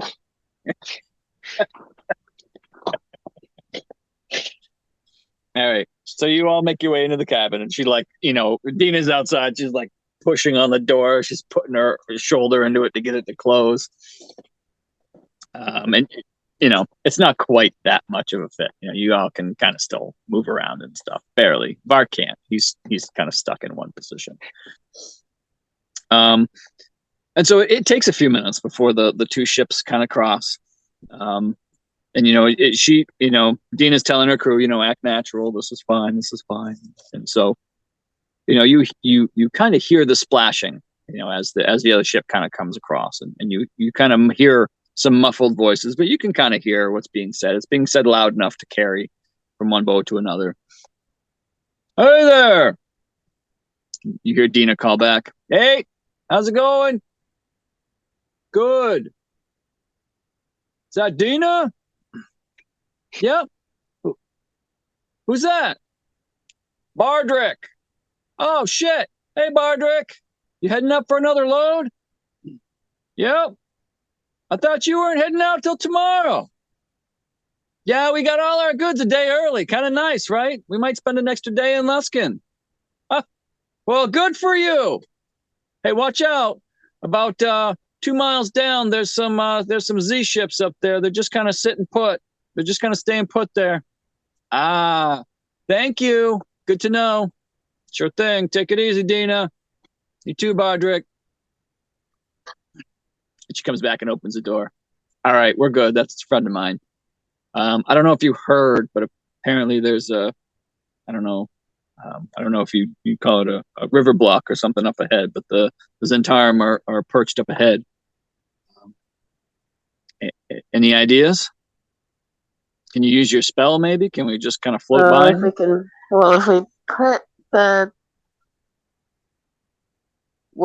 put the fog at the back end of the ship and make it look like it's drifting, yeah? What do those kinds of you said it's not a blockade. Whatever it is, what do they usually entail? Have you encountered them before? Yeah, it's usually a ship on both sides of the river, and they make you kind of slow down, and they come up on either side of you, and they'll shake you down. I pay for protection, so they should just see that it's me and let me go. But you never know with these guys. Sometimes they come aboard. Sometimes they want to know what we're hauling. Sometimes they take shit. Is this like a wide river? Like, it's pretty wide. It's a good it's a good trade river. It's a solidly like 8 to 10 ships wide. okay, and it's like getting dark, right? It is getting past 7. Yep. So a couple miles. So it'll be late dusk or maybe dark by the time we get there. I could slow us down a little bit, make sure we get there at dark if that's helpful. I mean, I can certainly cast. I can make us look dark and foggy specifically, if that's helpful. That could help us blend into the night. I think so. I think that might help. Does it dampen sound? I mean, we won't have any oars going. We'll try not to. I can make it so sound can't pass. Yeah. I like the sound of this. We might be able to just slip right by them. Just can I interject? Nick, I gotta go to the okay. band practice. Okay. Yeah, I forgot to mention that to everybody. I have this like last No, you're right. Okay, cool. Yeah. Cool. Hopefully, awesome. All right. This goes well. Sounds good. See you next time. All right. See you. Bye. Bye. See you, Mario. See you. All right. So that sounds like you got a plan. Get close, put the cloak on, drift through. Yeah. It takes 10 minutes to cast, so Mam will wait till Dina gives her the signal for a good time to cast it, and I'll just cast it so it covers as much of the ship as possible without like creating an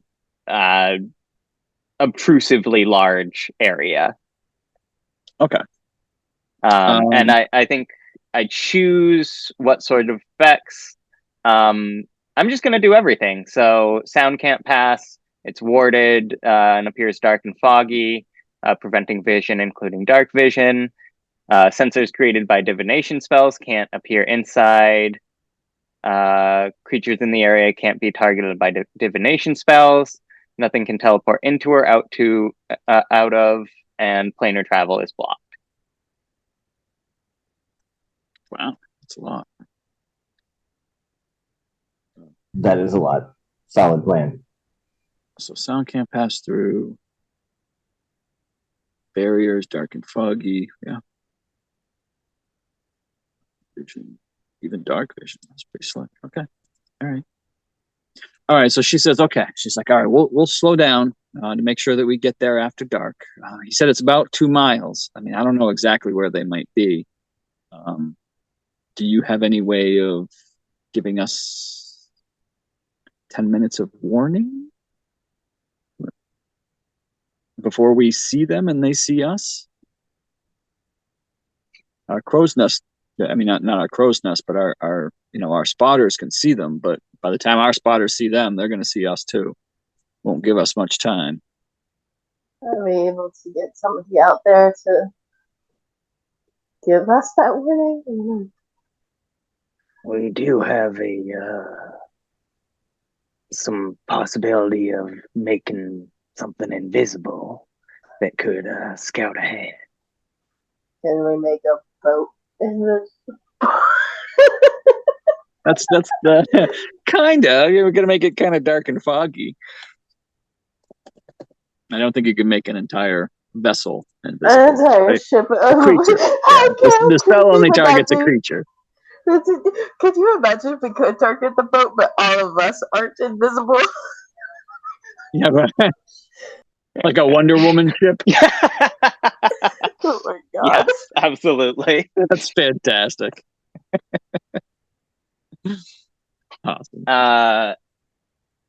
So, ma'am might nudge Swazos and say, Yeah, you're the one that does invisible stuff. What do you think? I mean, if nothing else, it would give us an edge if things do go off. Nix and I can probably stay hidden, but the larger of you guys, I could, you know. Well, what about what about sending someone or something ahead to scout and see if we could get a 10-minute heads up of when we'll see the guys, the Zhentarim. How much ground do we cover in 10 minutes? Or how much, like, distance? Dina says, well, going slowly, I can make 10 minutes. We would cross 10 minutes would probably give us 1,000 feet of warning. And Nick, remind me the range in my telepathic communication with I don't know. Let's look up the spell. I think it's 100 feet. Because Steed is 1 mile, and I think Familiar is less. Let's see. It's 100. That's 100 feet. Well, I should probably just look up the Warlock feature, honestly, because there are lots of differences. Oh, are there? I thought it just gave you access to the spell. Well, it gives you access to the spell plus, like, you know. Oh no, wait, man. It gives you different options, right? You can use the pact boon. Oh yeah, it's 100 feet. Yeah, telepathically within 100 feet. Okay, then Zwazos could have Amos fly ahead. He's invisible currently, and then have him scope things out and like fly back, like to within 100 feet, and to let me know what is 1,000 feet ahead. And we How could fast maybe does he fly? I think he's 60. Flies faster than me. I know that. I mean, well, his fly speed is 40, so he Is could it? do 80 if he's sprinting. Oh, yeah, my mistake. I don't know. Is the Raven faster? I didn't that. I don't. I think Bubble is 60. Would it be worth potentially Zwazos himself flying and using the sending stone? I could do that. But I also don't want to put you in that position if you don't want to do that. I mean, I think it's our best option. And I mean, like, my only concern is I'd have to use a spell slot to turn myself invisible. Mm-hmm. And then if we so chose, I'd have to use another spell slot to turn, like, I have to turn others invisible. I think, I don't know that we need you to turn others invisible, at least. If we had the heads up. Right. Okay. Then, poof. Can't see me. Okay. All right. So you cast invisible on yourself, right? Just regular invisibility. Yep. And I will send Amos ahead and have him stay within 100 feet of me, but give me 100 feet warning if something comes up. Nice. Okay. All right. Very good. So mark off the spell slot, and so you guys keep heading along down the river. She's taking it slow pace, and you know that, and you're kind of keeping in steady contact with the sending stone. And about an hour and a half later, Zwazos, you get a ping from what's the face for? I'm sorry. I got confused for a second because I thought you were saying it would take an hour and a half to go to 1,000 feet. But no, I'm realizing now that's the amount of warning you need. Yeah. Yep. So you travel the 2 miles to get to the area that you're heading to. and she's going at a slow pace to make sure it takes long enough for you to get there after dark. And so about an hour and a half, you get the ping from Amos that there are a couple of ships on the river ahead. And there's about a quarter of a moon, so there's enough light to kind of see. It's definitely dim light, but you can kind of see. So Amos has no problem picking up the two ships on the side of the riverbank there. And there's a couple of lanterns on the ships as well, which makes them a little easier to see. So you get that ping, and you are able to call back to the ship that there are two ships there. Ships you assume to be this kind of blockade. It's in the right place, right time. And they're positioned in a way as though their intention is to block. They're like Dina described. They're both on either sides of the river, so they're like moored up on either side of the river. But it's exactly as described to you from Dina what they like to do. And that they will come off of the river and then sandwich a ship. Okay. And is there anybody on board that I can see like lying in wait or anything like that? You can see a couple people on each ship. Yes. There's, like I said, they have a couple of lanterns out. They're not hiding in any way. So, and you can see a couple people milling about on either side.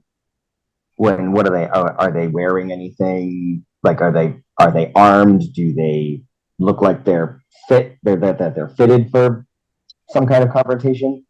Yes, absolutely. They're from your distance. I mean, you've got pretty good eyesight. You can see, and it's fairly dim, so you're not making out a whole lot of details. But they have lanterns as well, so you can see that they're armored. They have weapons. They seem to be awake.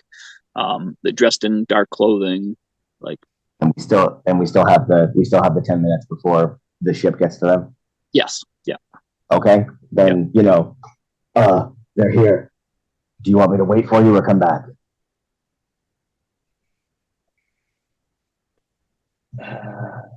So does that give us enough knowledge to know when to cast the spell? Yeah. You have to start casting now because it's 10 minutes, right?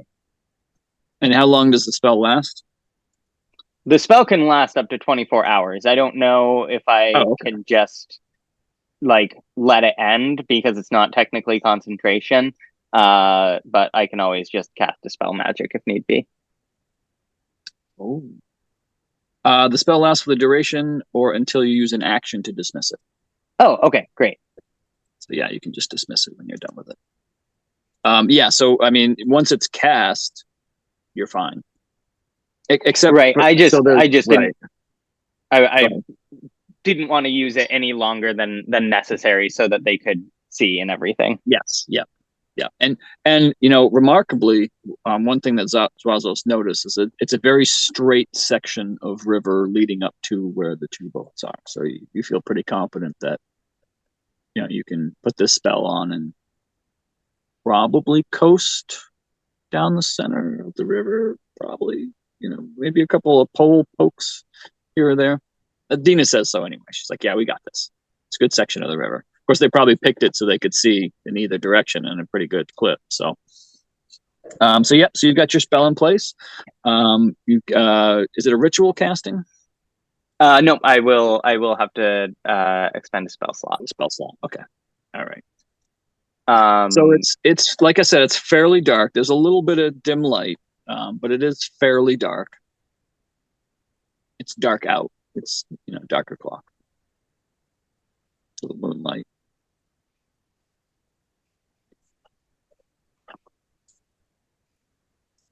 And I forget, Swazos, did you stay put or did you head back? I think I asked, but I kind of realized 2 seconds later that was dumb and that I should head back. Oh, okay. All right. And be with the party. I mean, still maybe ahead a little bit. So that I can keep an eye out. I'm still invisible for another, 40 minutes. Yeah. So then I can. Can he see the ship? Can Zwazos see the ship? He would see a dark cloud.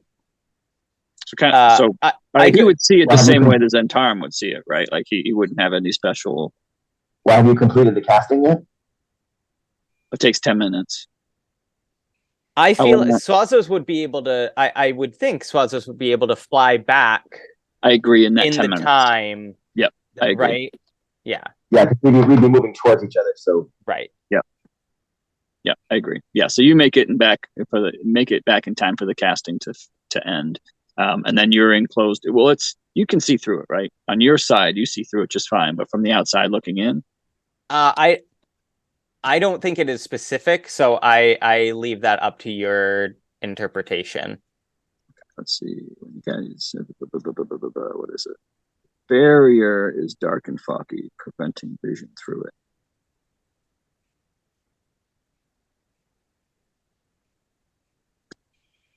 It doesn't say that. It doesn't say it's two-way mirror. I think it's just dark and foggy, right? That's kind of what I got.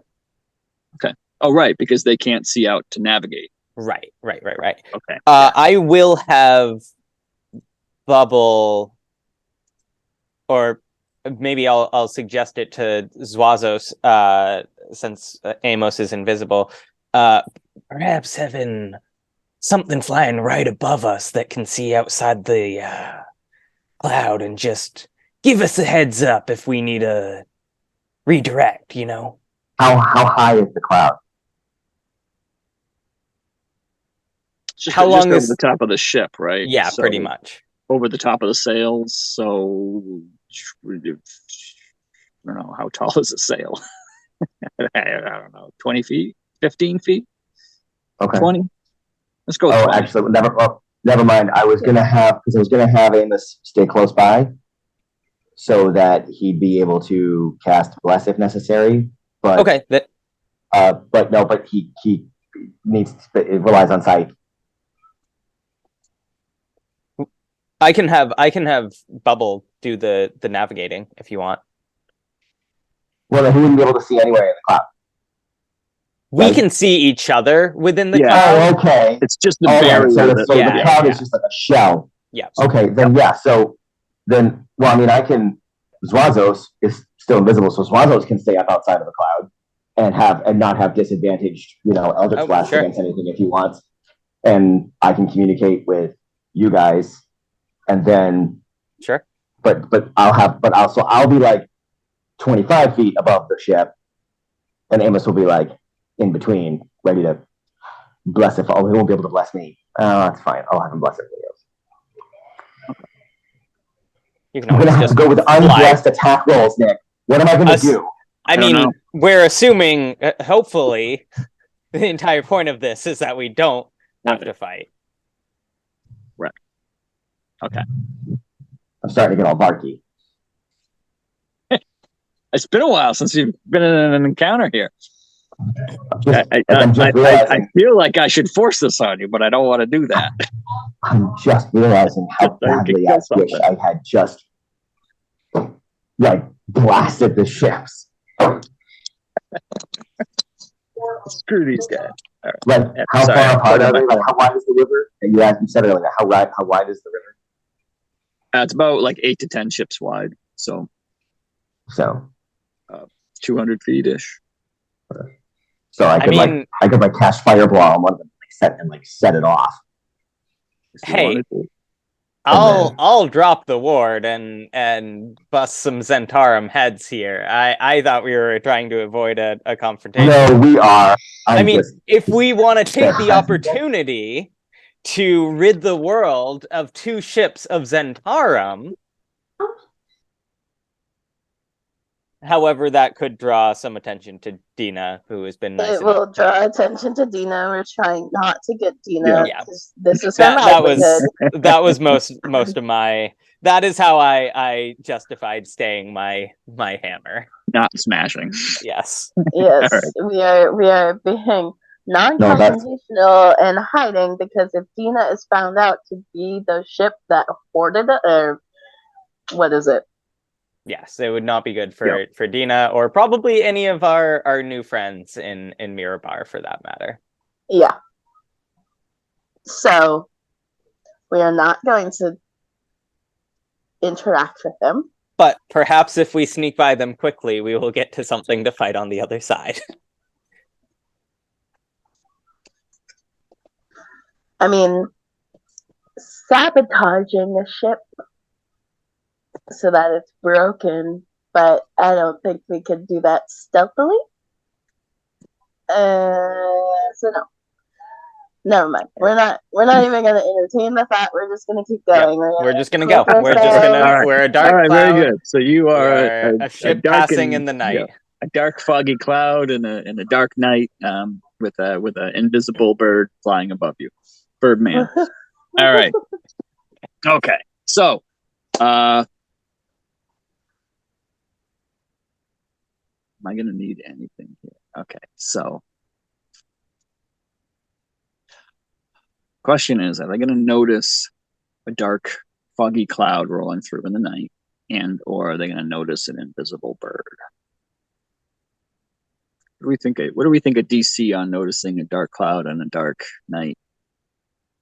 Sounds hard, right? That's hard, right? I would say that's pretty It would hard. depend on their. It would depend on their vision whether they have dark vision or not. Right. And I mean they do have dark vision, but they can't see through they can't see through invisible, and they can't see through the foggy thing with dark vision. So,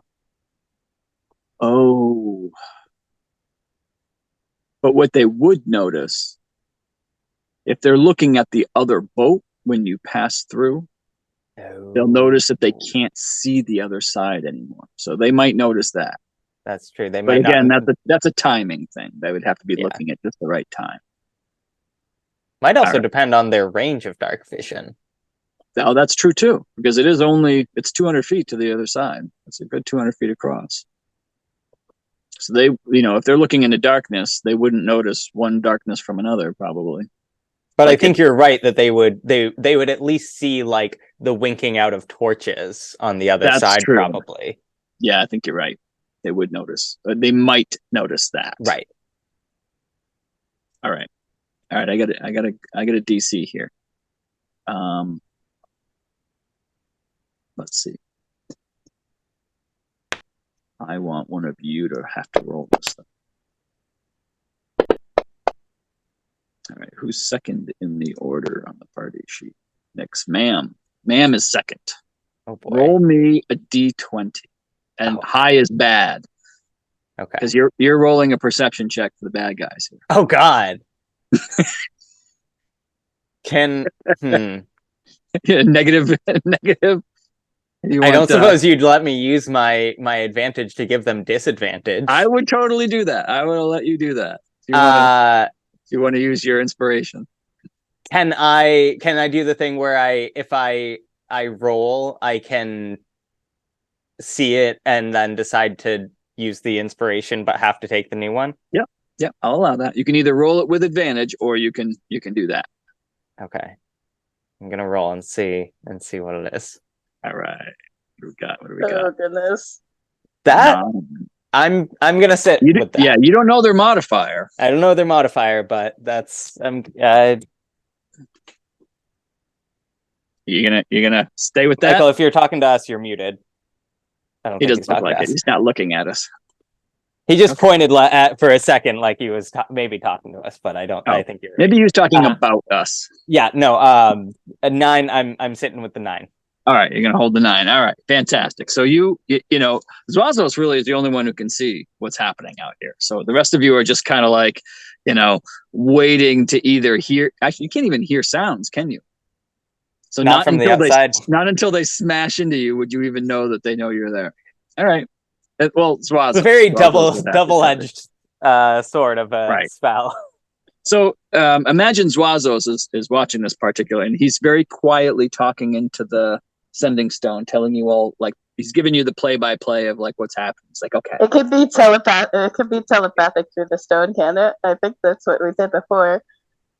You send it with intention. That's fine. Yeah. Yep. Okay. I like the idea of him doing this, but you're right. He's doing telepathic. Okay, we're getting close. We're coming up to the ships. Okay. All right. We're getting close. Oh, wait. There's one guy on the ship. He's kind of looking over. Looks like he might. Nope. Okay. Shit. He took his pants down. He's peeing. Okay. All right. No. All right. Okay. We're going through. All right. Oh, one guy's looking up. Oh, he's coming over to the edge. Oh my God! He pushed that guy in. Oh, Jesus!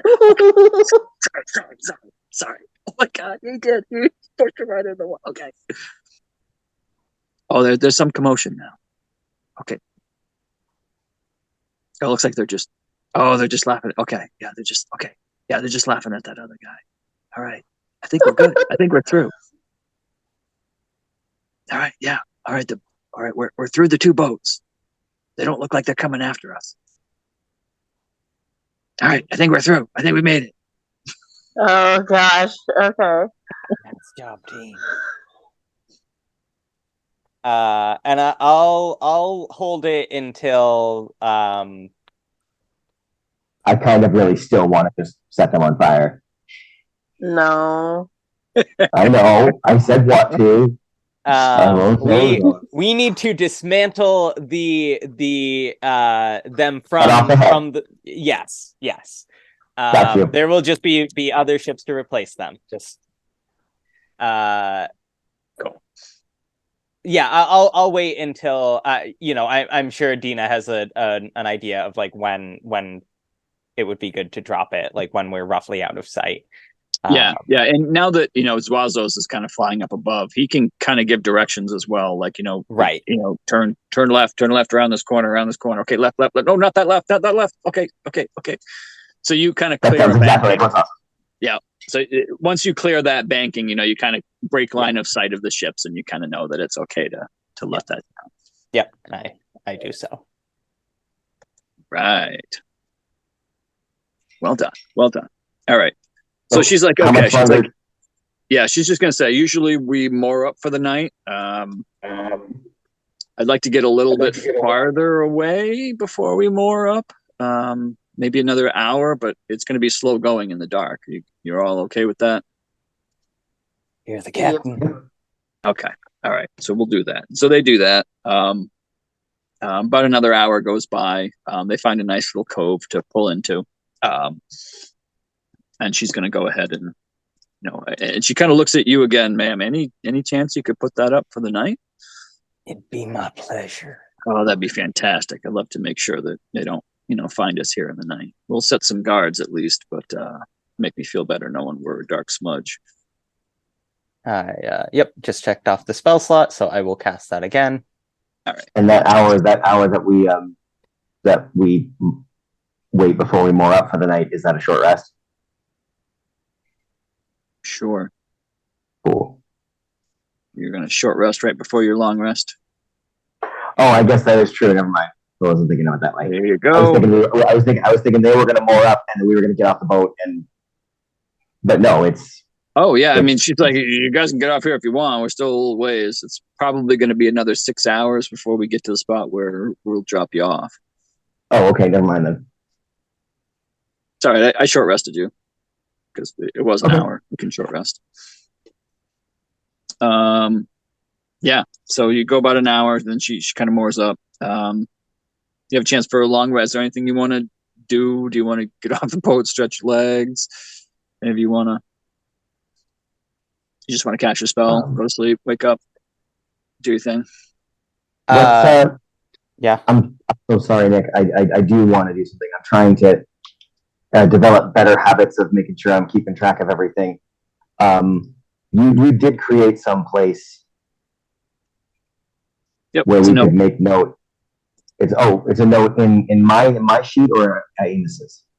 So you have a journal tab, so you can add journal entries all you want. If you want to create an actual note, like the Ring of Storing is an actual note, and you can drag that link into your note links section on your journal tab, so you can keep track of it that way. If assuming that's what you're.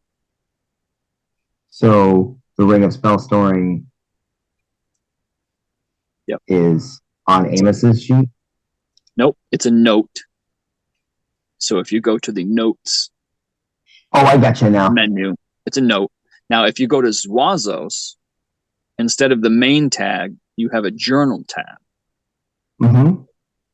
You can drag the dragon of the note of the Ring of Spell Storing, and you can drag it onto your note links on your journal tab. I'm so sorry. I don't see a note for the Ring of Spell Storing Okay. Go to notes. on Zwazos' sheet. No, it's the menu option on the right. Oh, Under got player. it. Yep. So if you open notes, you should see all the public notes, and one of them is Ring of Storing. Got it. All And right. so then Now, I if would- you open that note, you can drag that dragon onto your player sheet in the journal tab. There's a note links section on the journal tab of Zwazos' player character sheet. Okay. There you go. Yep. Now you can track it from there. Right. You can open it. And You so can I'll just hit the little lock button if you want to unlock it and make changes to those spells. Like when you cast it, you can delete it. When you cast into it, so then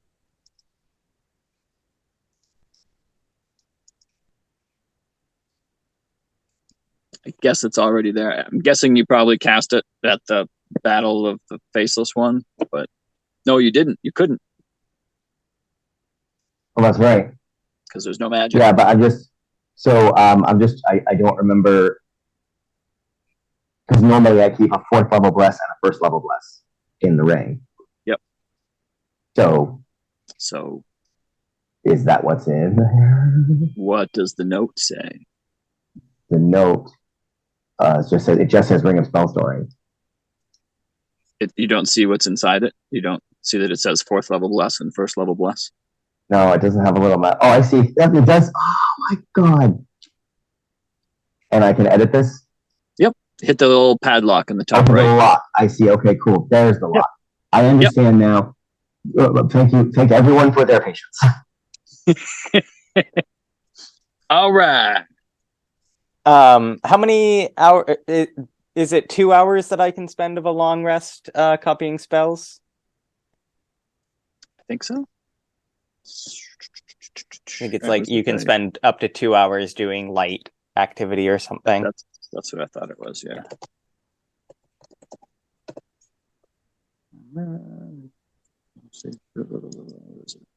2 hours. Yeah. Yeah. Reading, talking, eating, standing watch for no more than 2 hours. So, reading. Yeah. It's basically. Yep. All right. I'm going to run to the bathroom real quick here while you enjoy your long rest and,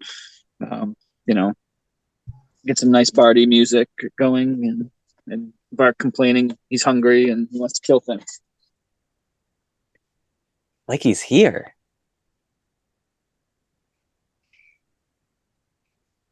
Sorry.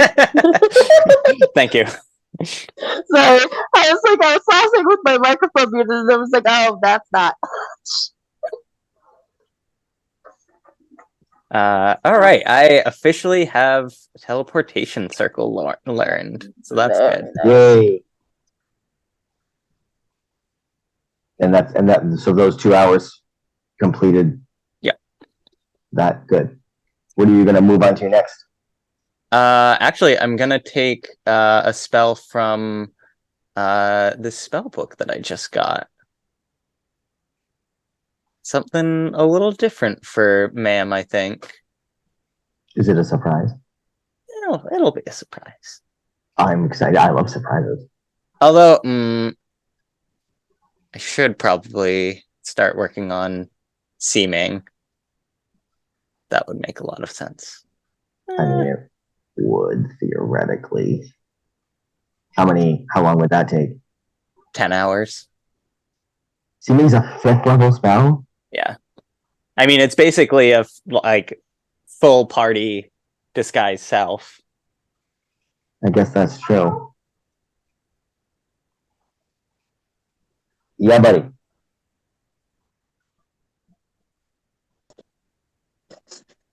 All right. Anybody do anything special overnight? Nope. Going once, going twice.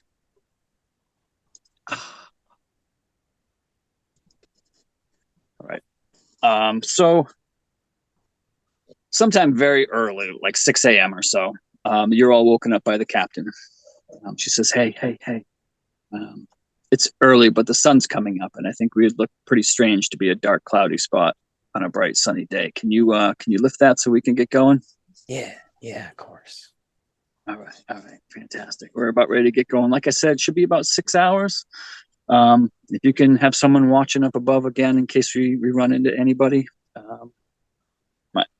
We didn't hear anybody go by in the night, so we assume they're still moored up back there. We probably should be safe, but if you just keep someone out watch, that'd be great. And you see the deckhands are all kind of moving about, milling about, pulling ropes and doing things that sailors do. So in a few minutes, the boat kind of lurches forward, and you all head off into the morning. It's a fairly nice day. It's crisp. It's kind of cool. It didn't get freezing overnight, which was nice. It probably stayed in the high 30s. But with the sun out, you feel it's getting a little bit warmer. It feels like it's probably in the 50s. Not a lot of cloud cover, a few random clouds here and there. But for the most part, your trip ends up being pretty uneventful. You see, there's one other ship that you see in the distance, but it ends up being just a regular cargo ship. And Dina tells you right off the bat, the Zhentarim never have cargo. Like they're always fast moving ships. So you end up going by, just kind of wave as they go by. So for the most part, that 6 hours is going to be, downtime if you want to spend any time scribing spells or practicing monk moves, or I don't know what Swazos might be doing. That 6 hours of time. Flexing. Yeah, Swazos is just going to be like feeling very, very cool. Yeah. And then about 6 hours into your trip, Dina says, "Okay, I think this is the spot you wanted. The open prairies are over here to our left. I'll go ahead and so she pulls aside onto the riverbank. She says, I hope you fare well. I appreciate, you everything you do. We've heard of you. We know what you're doing out there. It's nice to have some people out there, doing a bit more than we can ourselves. We're doing supplies, but if you're ever in Mirabar, or if you find yourself in Luskin in the next week or so, come find me, and I'll help in any way I can." Thanks, Dina. You're doing good work too. I appreciate that. We're trying to get the supplies through, doing what we can. Hope you fare well. Good luck to you. You too. All right. And after you guys finish offboarding, unless there's anything you want to do or say, she's going to be on her way. No, I mean I'm good. All right. And you Make watch I put a little arrow. I'm sorry. Go ahead. I'm good. Let's go. No, I'm just saying. You watch as they pull their moorings and they head off. A couple of them kind of wave on the way out, and that's that. You see them disappear off in the distance. So yes, so you are now. She dropped you off probably right about. Yeah. Come on. Go from this direction. Probably right about there. Mm-hmm. I don't know if you all can see that on the map. If you zoom in. So you have this giant map, so you can kind of see that there's to the west there's going to be the woods there. To the east is the crags, which you can see, and then if you just kind of follow where they kind of funnel together, you can take the grasslands right up to Gauntlgrym, or at least the mountain, the base of the mountain there, where you assume there's some type of a trail or something up to the dwarven stronghold. So you got up about 6 hours. So it's approximately noon when you exit the ship. Any Anything you want to do in preparation, or just head out? Do we have any idea of like how long it's gonna?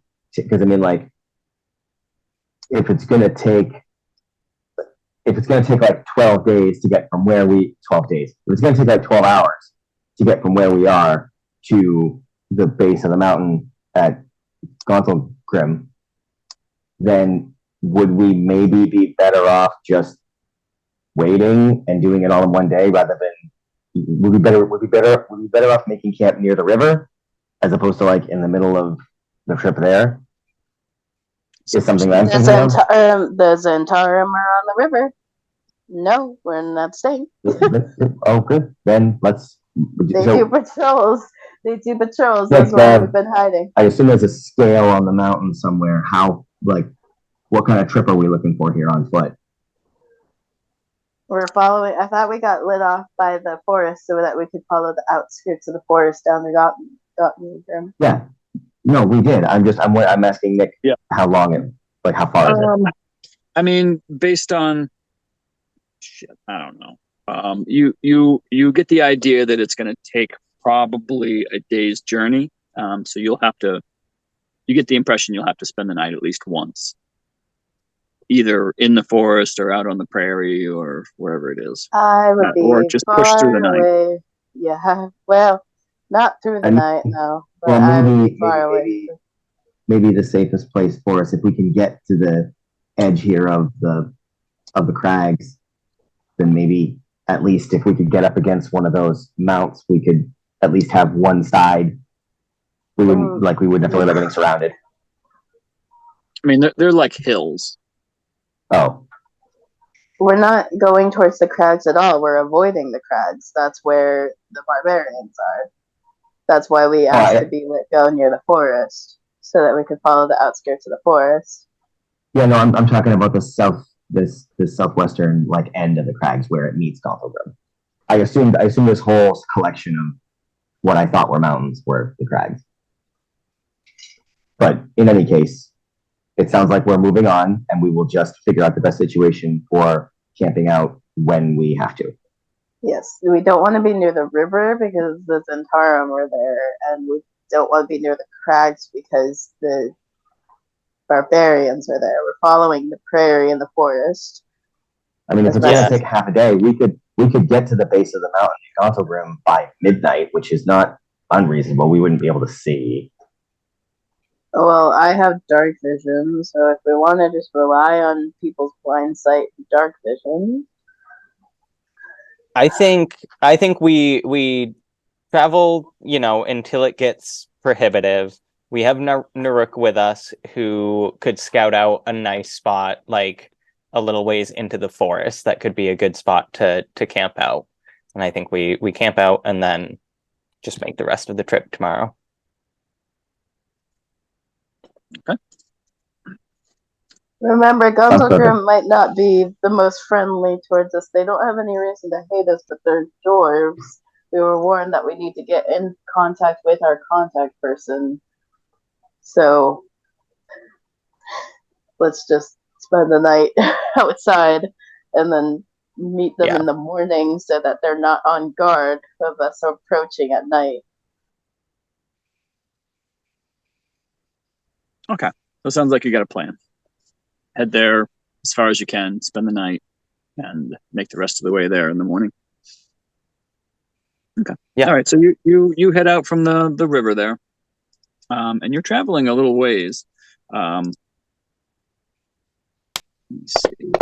All right, who's third? Swazos, roll me a d20.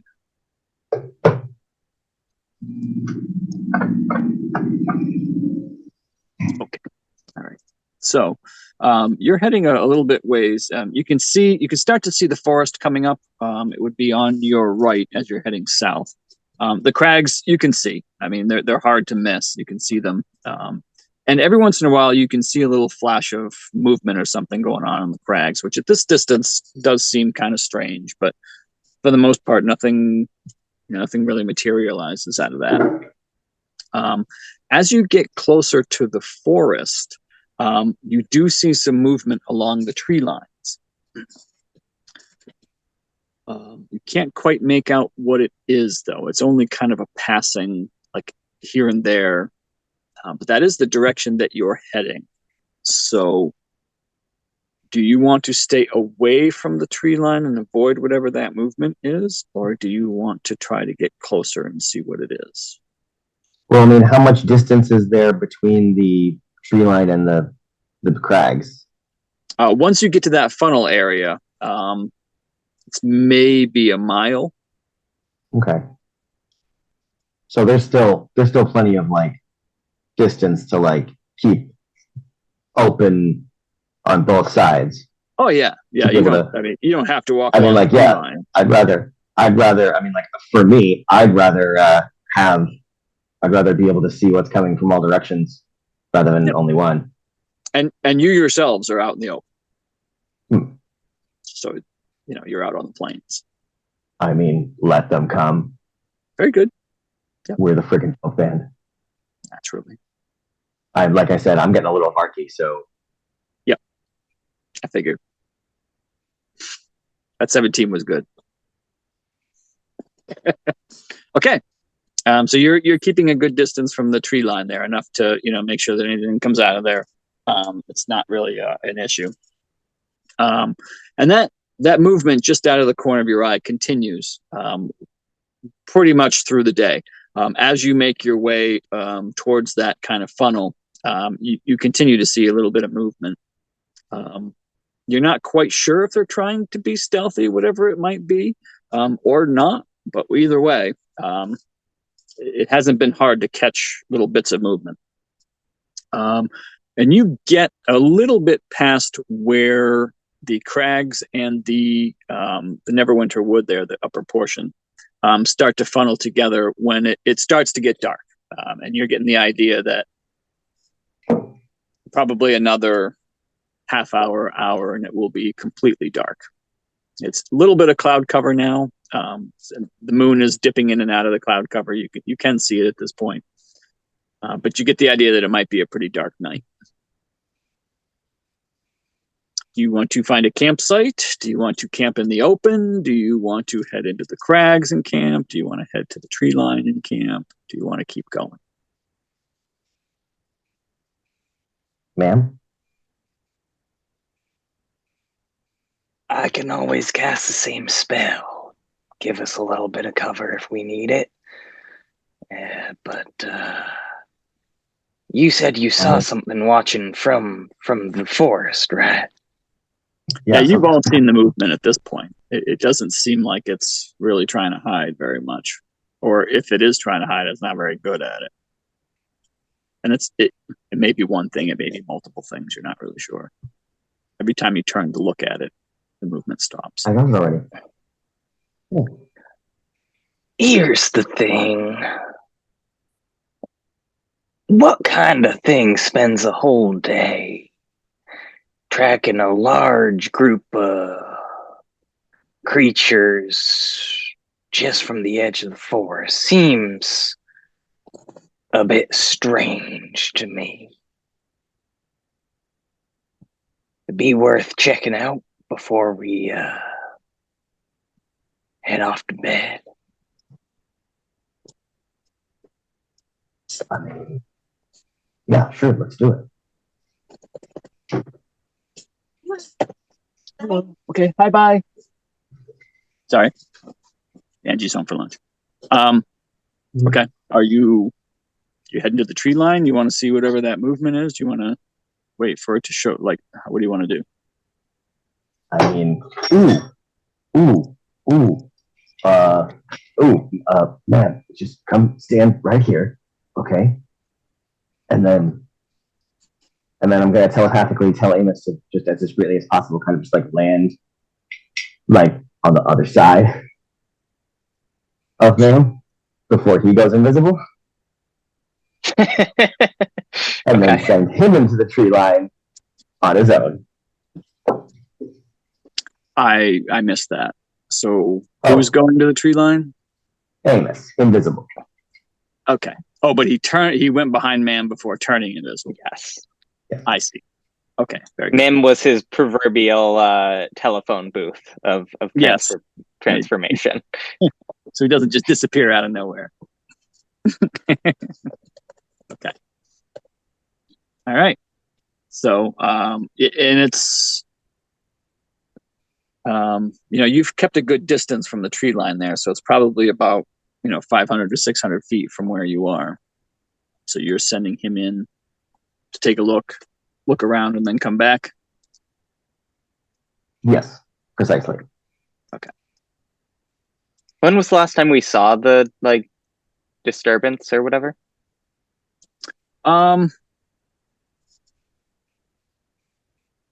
It's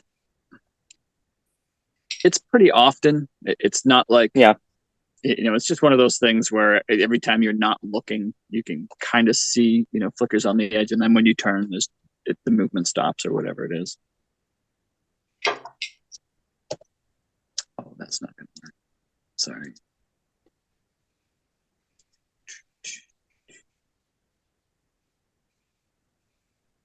Okay. So he heads over there. And is he trying to be stealthy? Oh, big time. Okay. All right, then I am going to need a stealth roll from Mr. Amos. And do I need to hit advantage, or will that happen automatically? If you put the invisibility condition on him, it should happen automatically. Okay. So he flies off over there.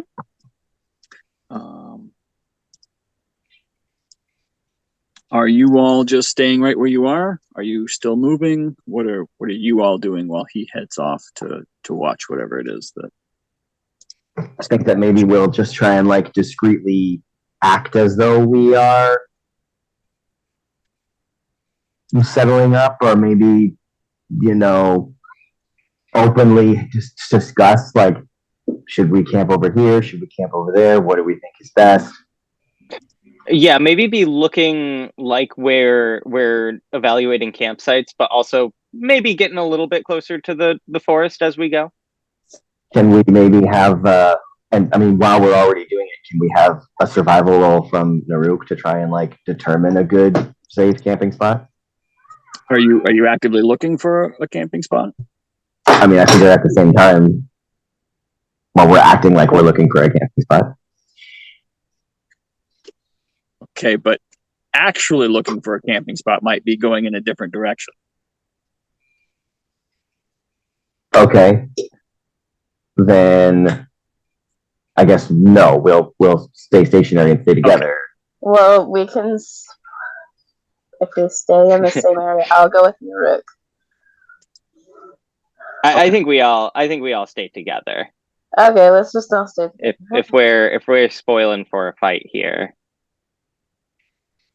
Can Naruk make a performance check for his performance of pretending to look like he's looking for a campsite? Yeah, okay. Let's see. He's got to be good at performance, right? I have to imagine.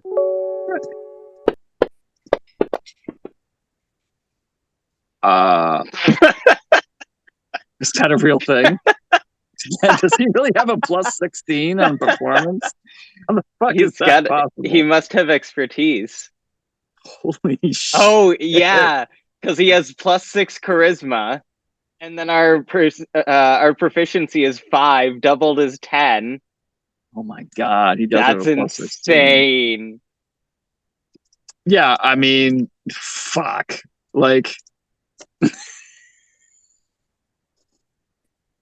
He is so good that he actually finds a camping spot. He's so good at pretending to look for a camping spot, he totally runs into one.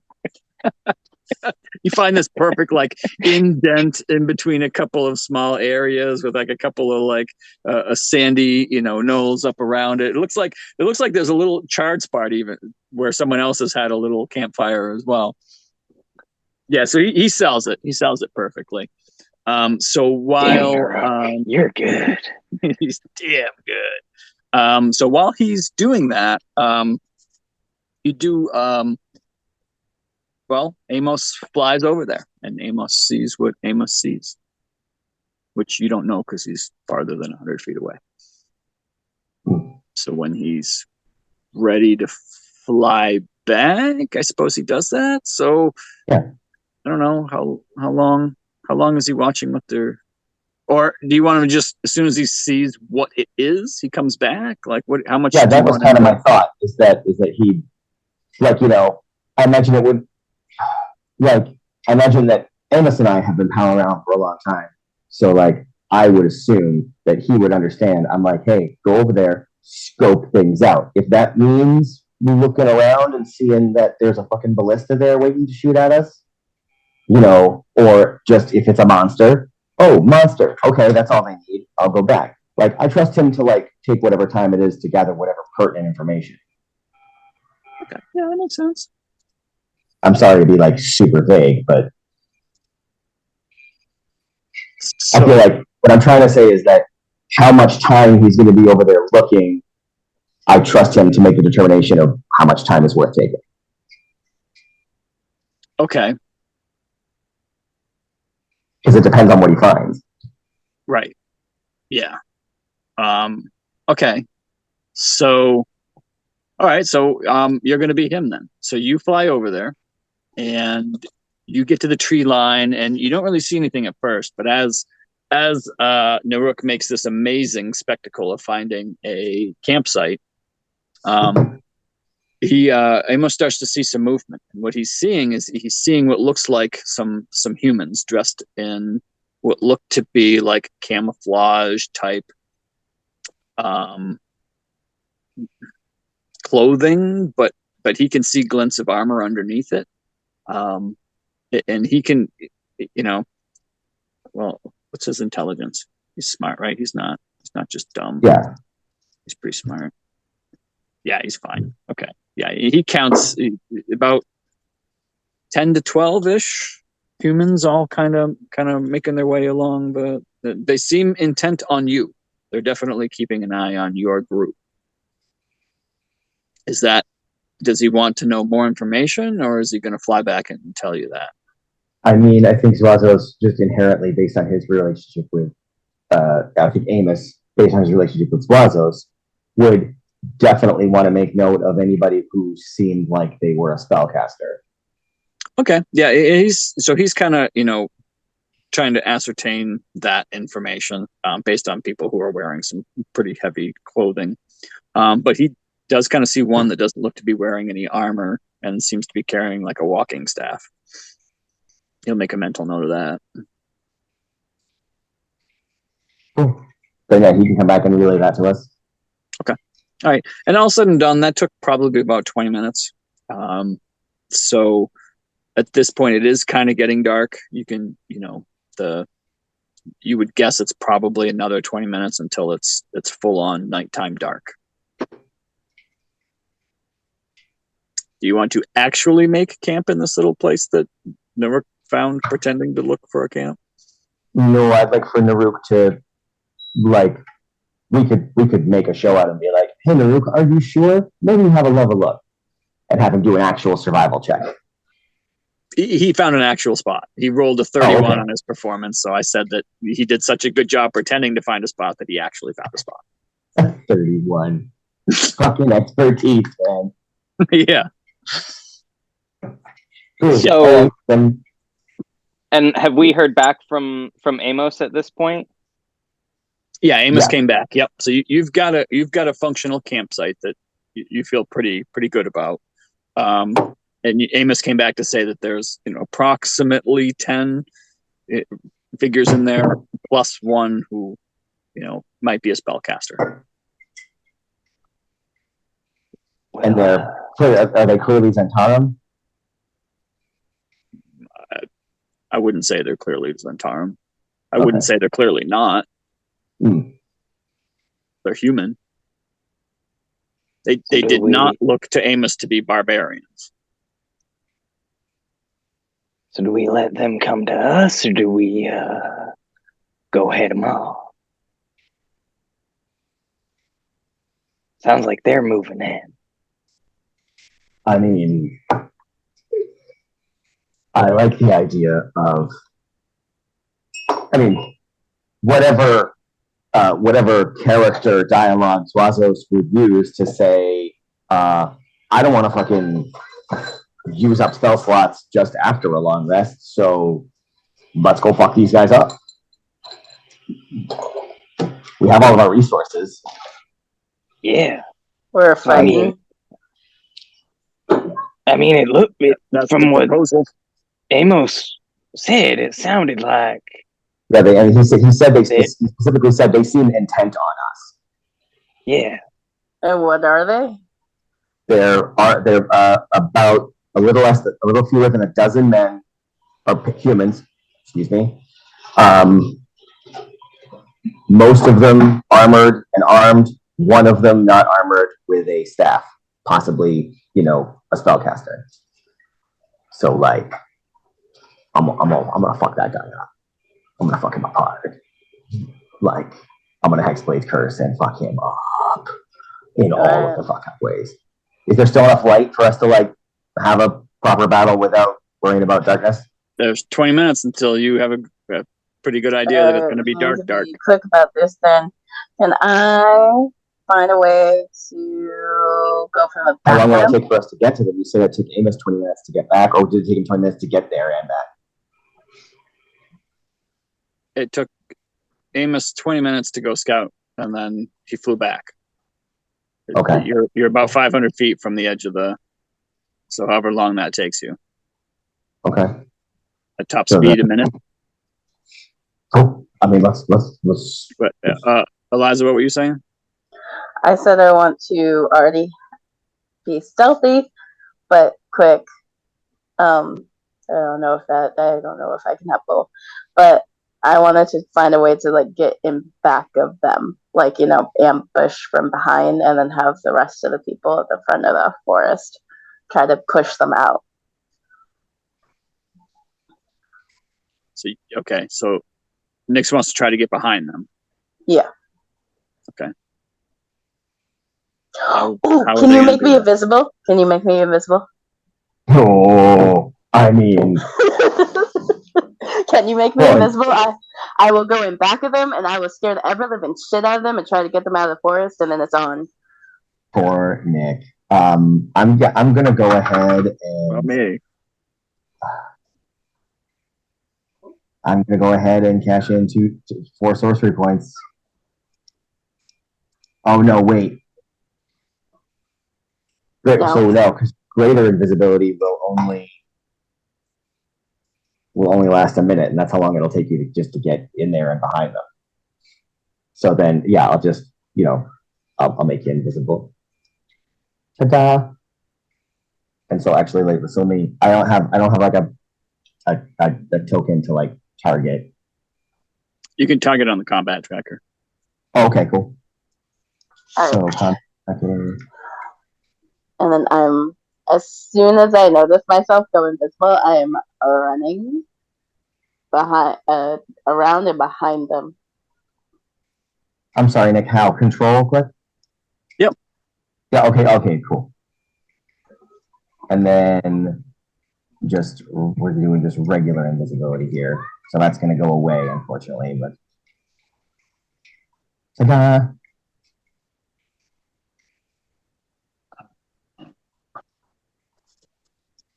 And now you'll have advantage on your stealth.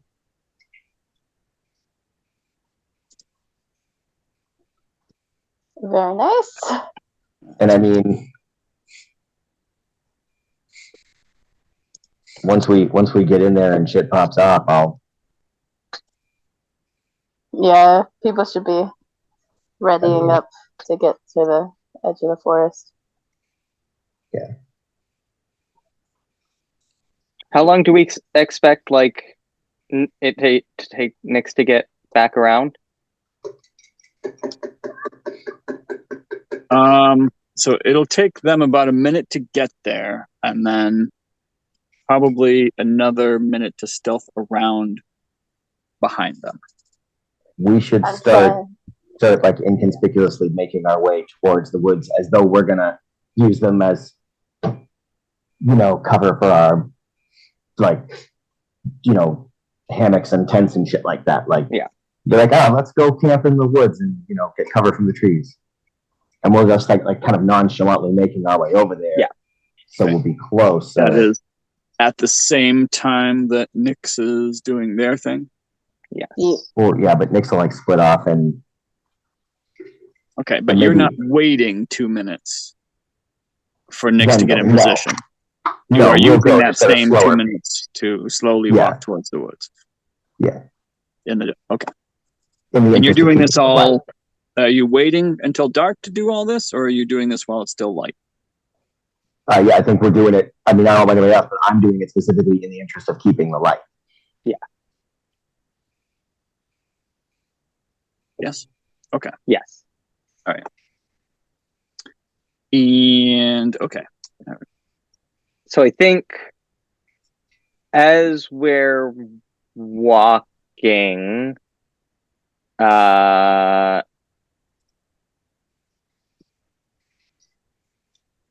no, I'll wait. I think that's good.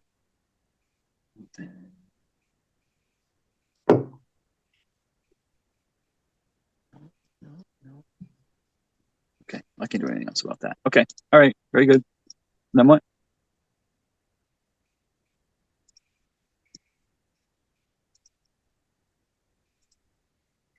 Okay, all right. So you are all heading, right? You are heading towards the woods. Shit. God damn it. Sorry. Did not expect this to happen in the woods. I have to put a new map up real quick. I mean, there's definitely not a map.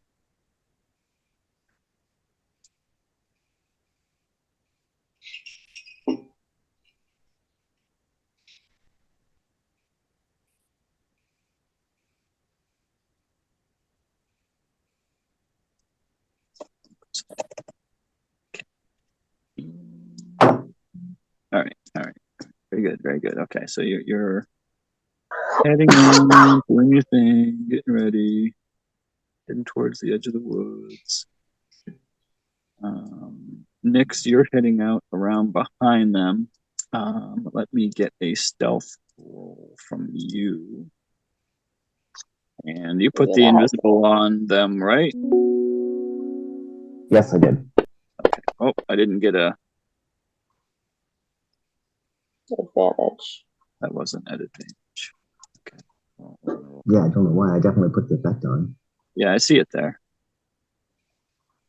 I didn't. Okay. Well, I'll do it again. Yeah, that's better. That's better. Okay. All right.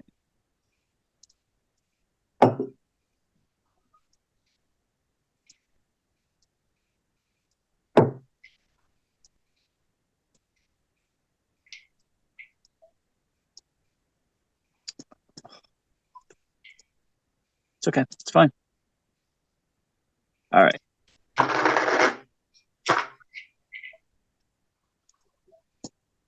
Now I need.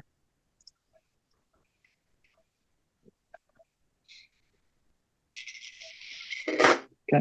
All right. That's fine. That's fine. That's fine. Oh, there's several invisible rolls happening. All right. So that's that. And you. Sorry, I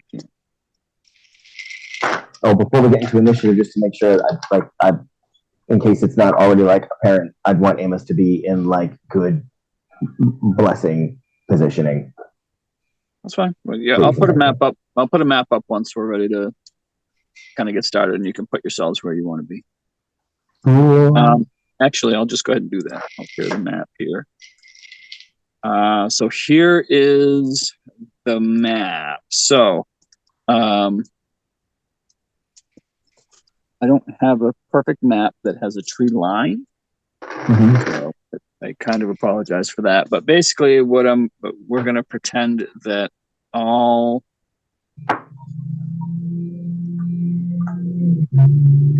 there are no trees on the right side of that line. Okay. Got it. Okay. So like all these other trees to the right, those aren't really trees. There's no cover. Got it. They don't even Okay. look like trees to me. Yeah, no, Excellent. I don't know what you're talking about. no, just patches of particularly thick grass. Yeah.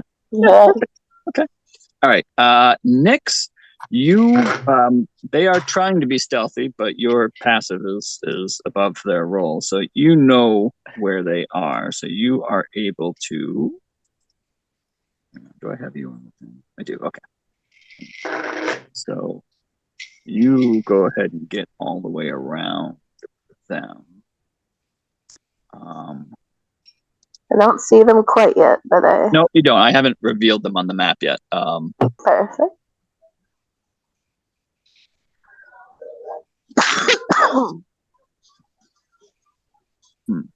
So they have total cover from the rest of the party.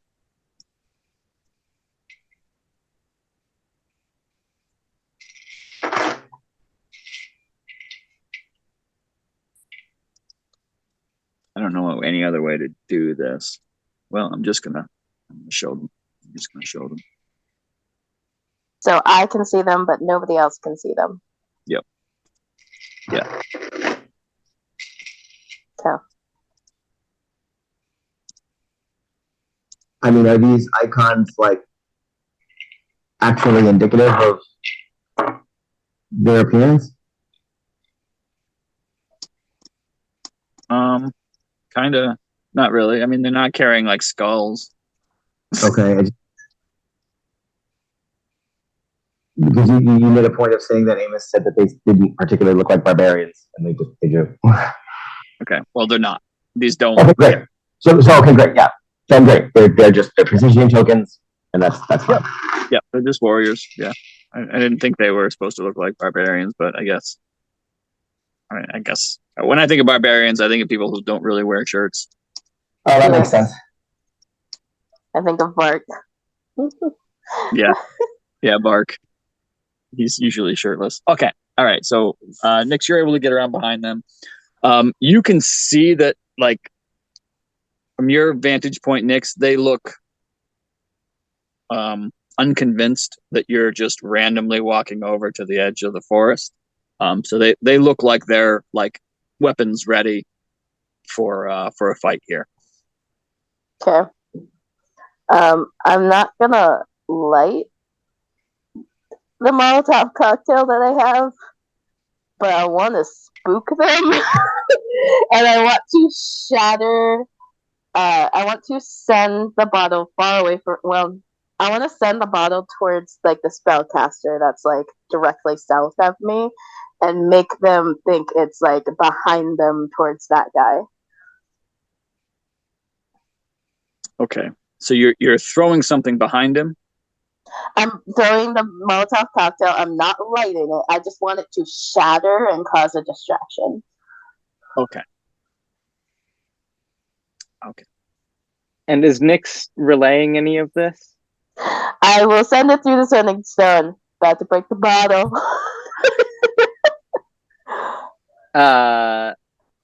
Hearing that, does ma'am have an opportunity to cast a spell? I would.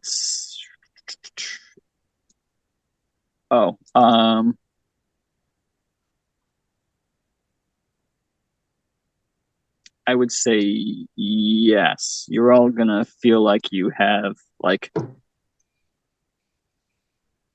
One moment.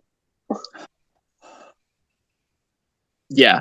I mean, any spell casting like bow draw, anything that's obvious is going to kick off. Like from what Nyx described, if any act of spell casting or like anything like that is going to kick off a fray here. They're ready to go. They're Yeah. So how close to the line can we get before shit kicks off? You have no idea. All right. Well, I'm trying. And where are? Oh, okay. We're over there. Yeah, and I just put you all kind of in a line. I'm going to leave Bark and Naruk out of this fight because Yep. I don't think you're going to need them, and I don't feel like running them. Yep. Do you think I we'll mean, finish before 2:30? very dangerous. Mam's just gonna leave it up to Nyx to kick it off. Yep, I am causing a distraction. All I want to do is like cause them to look the other way. So that Well, would I have had enough forewarning to, like, I guess this is a question for you, Eliza. Would you have shared with us you were gonna cause a distraction before you did? yes, I said that I was breaking the bottle. Okay, I don't know if you were telling that to Nick or sharing that with us. But what I'd like to do is I'd like to be closer when that happens. So. Okay, but getting closer might kick it off. Okay, this is gonna kick it off anyway. So let's put the tokens where we can get them prior to. Yeah. We also can't see them right now. Yeah. Oh, that's true. Yeah. You cannot see them. I can see them. You just know that you. Yeah, you know they're there, and Nyx is kind of relaying their approximate location, but you can't see them to target them at this point. It's what it is. You know they're there, but not specifically where. Nyx does. They're on the map because I know. Yes.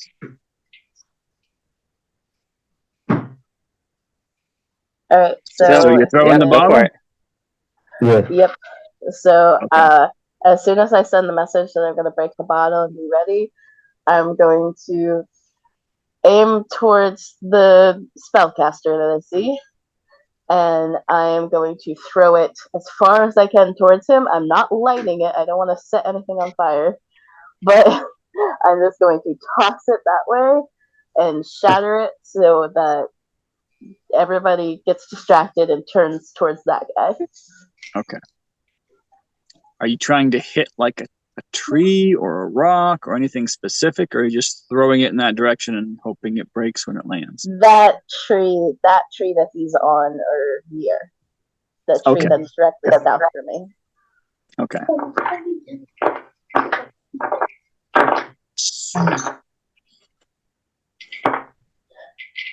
Yeah, I'm with you.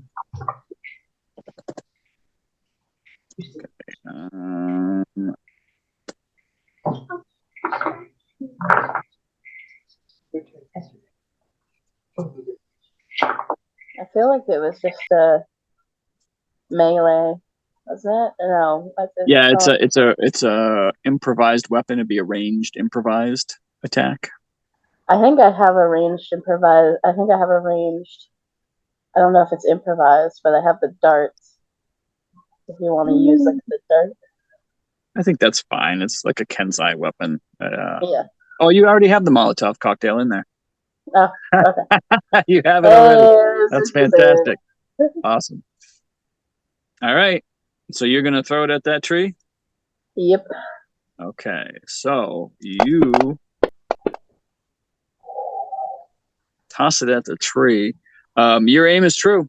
And the glass shatters, and you see a whole bunch of them, pretty much all of them, kind of turn in your direction real quick. Where they see you standing there, because you made an I'm attack. assuming not. I'm assuming not, but just go ahead. Sorry. I thought it was greater invisibility. I thought I could stay invisible. No, greater invisibility only lasts a minute. That's why you cast it regular. Oh shit. Well, I threw it at the other tree, not the tree underneath. Right, you threw it at this tree. Yeah. So they all turned to look at that tree, hearing the sound of the glass break. And you're standing right there. So, a couple of them have line of sight, breakage where they didn't necessarily see you, but this guy sees you, this guy sees you. Okay. As soon as they all turn towards me, can I run directly? We're going to roll initiative. Yeah, we're going to roll initiative now. Okay. So excited, yay. Yay. I think All we could start and maybe get a round or two in to pin. Oh my god, this was stupid. I should have just shot the arrow.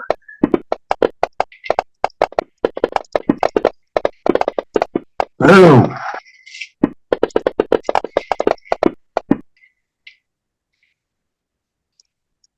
Ooh. We got some low rolls. That's what I was thinking. Sam actually gets to go before a bunch of them. I don't have it. I don't have inspiration. All right. I just wish I did. Oh. All right. So at the sound of the breaking glass, like everything kind of pops off. Like you all hear that as well. And you see some movement. And then as you know, as people kind of move around and such, you get kind of a better idea of where people are. So at that sound, this guy kind of turns his head real quick, and then it's like, oh shit, and looks forward, sees the group of you kind of walking towards, and you know he knows what's up. He's gonna take a shot with his crossbow. Oh my god. Okay, well, pew. Yeah, it's gonna miss. But I don't want to be crossbowed. Well, I know you don't, but he really likes you. Oh. Fuck you. Before you roll damage. I know. Make a decision. Thank you.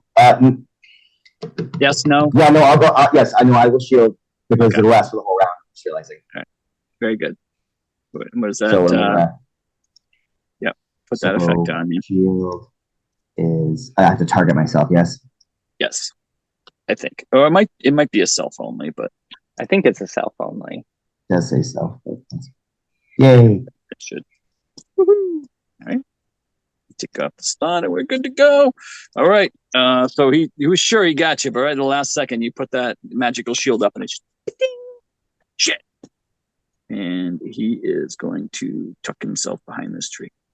He's not gonna hide, so you can see him now. He's just hoping to get some cover. Let's see this guy. All right, he just heard that over there. He's like, "Oh shit, there's somebody behind us!" And he's gonna run out over here. He sees.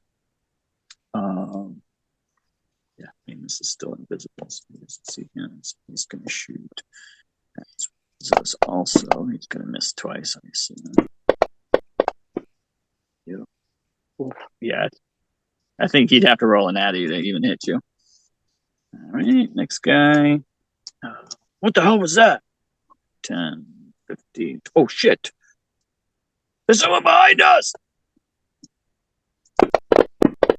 Oh, why is that? Oh, because it still says you're invisible. Shit. Still says Yeah, that's what it was. invisible. Yeah. All right, so. That's why I was confused, because I still had like advantage and all that. So I was like, wait, what? Yeah, you have the advantage on the attack. But it's that attack that releases the spell. Got it. Let me try that again. That'll miss. Takes a second shot and misses again. And then this guy. Oh, fuck. Shit, get him. They see a spellcaster and they think he's easy to hit, and they're wrong. Oh, they're rolling terrible too. All right, ma'am. Let's see. Which one of these guys? Can I see?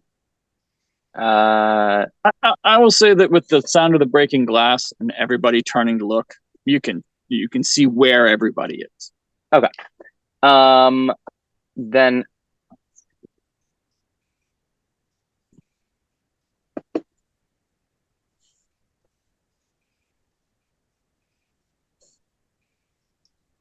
Yeah, that seems like a good thing to do. I will run my 30 feet forward to get there. And let's see. What's the range on this?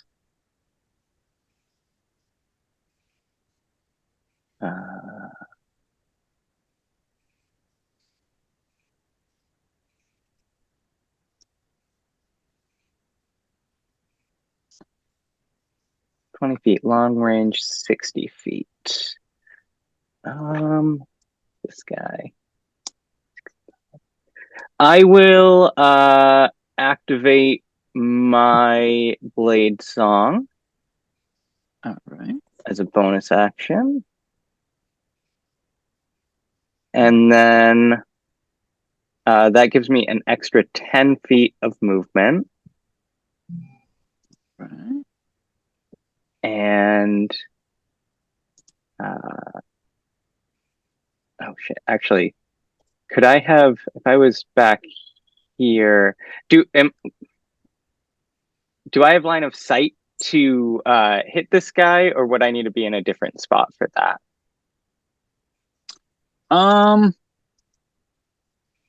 You have line of sight. He does have partial cover, so it'd be a -2 if it's an attack roll. All right. We're already going disadvantage, so why not? Let's just go for it. I'm gonna try and throw Mizindum. All right. And I'll whisper to it. First try under the new name. Let's see. And I will hurl it at this guy. You feel like you feel like a little bit of like static, like pulse. Will it give me disadvantage automatically? For range, I don't think so. Okay. I'll hit it. Oh, it might actually. I'm curious. Damn. That's a miss. Would you mind just rolling it just to see if it does do it automatically? Yeah, sure. Just curious. Oh, you got to click the little. Oh, that's right. Silly. That shouldn't have an ammo button. Maybe like 50. No, okay. All right. Oh, that was normal. Yeah. Well, that's one charge. It comes back to my hand, and I am going to throw it again. All right. I'll hit disadvantage. Oop. Oh, right. Oh, that button. No. Oh, oh man. No. Comes back to her hand the second time. That's on me. I shouldn't have. I set you up to fail there. We're gonna go bust some heads next turn. And that'll be my turn. I did not put Blade Song on me though. I don't think. Did I? I believe you did. Yeah, you did. I see it. Okay. Oh, I didn't check it off. That's why. Oh, I see. Okay. All right. That's my turn. Right. So now we got this guy right in front here. He's noticeably doughy. He heard that. He can kind of see Nick's up there. Oh, shit. Oh, they're on both sides. They're on both sides. He's gonna take a shot at Nick's. Wow, I can't roll above a 5. There we go. Still not enough. All right, Nick's. All right. So,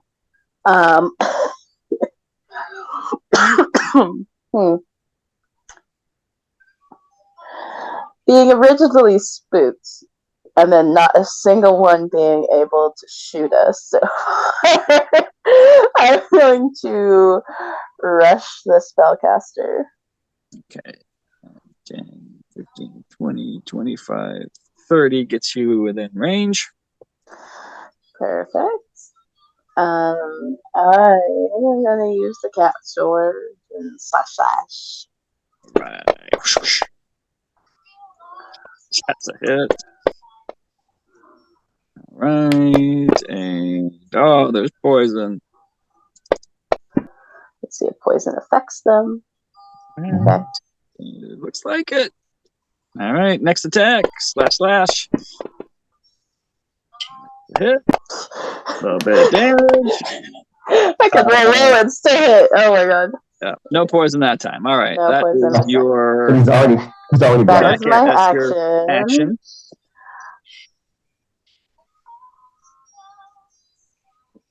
Oh, I'm trying to remember my bonus actions.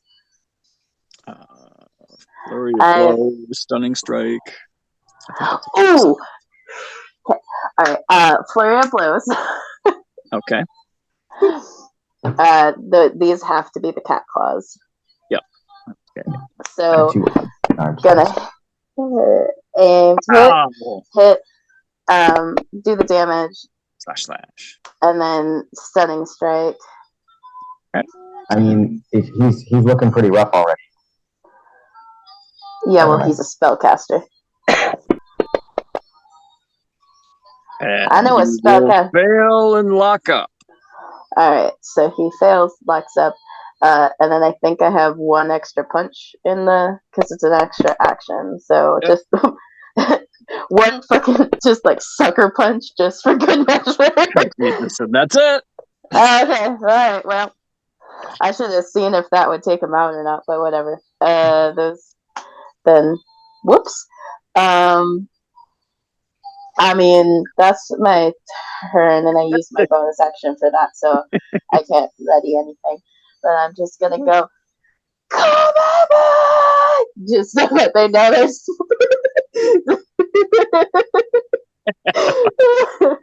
All right. Amos is up. How far away is man? Oh, it's just a little too far. So Amos is gonna just move. Sorry, Amos is just gonna move over here. Nyx is too far, so he's going to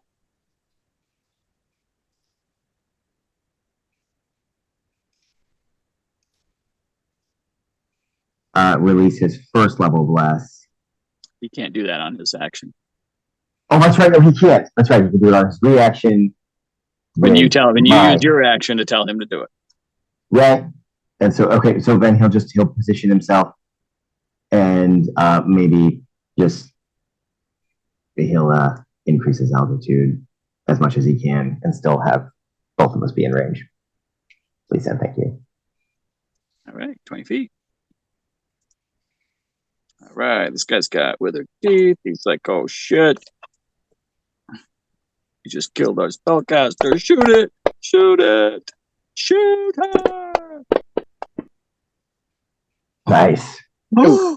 Jurassic Park reference. Thank you. Hmm. So oh my god, a hit? It did hit. It was gonna be 11 damage, but somebody can catch missiles. Yes, reaction just gets shit. And I think I can use my reaction to throw it back at him. Yes, you can. Well, no, if you take the damage down to zero. Down to zero, which you do because it's your monk level plus something or other, right? So it's down to zero. So you catch it and you throw it back at him. Is there something about like how much damage it does? I think it's just a typical dart damage. I think it counts as a monk weapon, so it would be your martial arts die or whatever. So I can just use your dart. Yeah. Dart thing. Oh, I got to change that to ranged. Okay. All right. So you're like, fuck you. And you throw it back at him. Oh. Well, at least I throw it back, so it's like, here you go. Right. He's like, pew! Stop! What the fuck? So aim at the monk. This guy just saw that and he's like, shit. And so he drops his crossbow and he draws his sword and he's gonna run up and hopefully you can't catch my sword. Oh, I need to learn how to counter. I remember I saw that at the monastery. I'm still showing Nyx's damage. Oh, thank you. Where is Nyx? There you are. 0. Okay. Thank you. All right. And so this one runs up with his he drops his thing, draws his short sword, and he's going to make 2 attacks. 1 miss and 1 miss. All right, this guy is going to do the same thing. 5, 10, 15, 20, 25. Oh, He's going to get. Oh, yeah, that's fine. Yeah. And he does the same thing. Pulls out his longsword. Ooh. Oh, shit. Ooh. I deserve that. I deserve that. He's going to make his second attack. Oh, that should be advantage. Sorry. Here's the second one. Oh, that is a hit. Take minimum damage. And that's his turn. And Swazos is up. Yay, it's me. So Swazos is going to use his action to have Amos release the blast. All right. Clock. Effect man. Effect. Well, oh, I'm sorry. I was not targeted on myself. Nope. So then clear targets. Control. Split. Effect. Yay. And then Zwazos is going to move his 50 feet here-ish, probably. And then I'm thinking something like... Set your height, too. Yeah, exactly, yeah. I'll probably also... Just also 50 feet.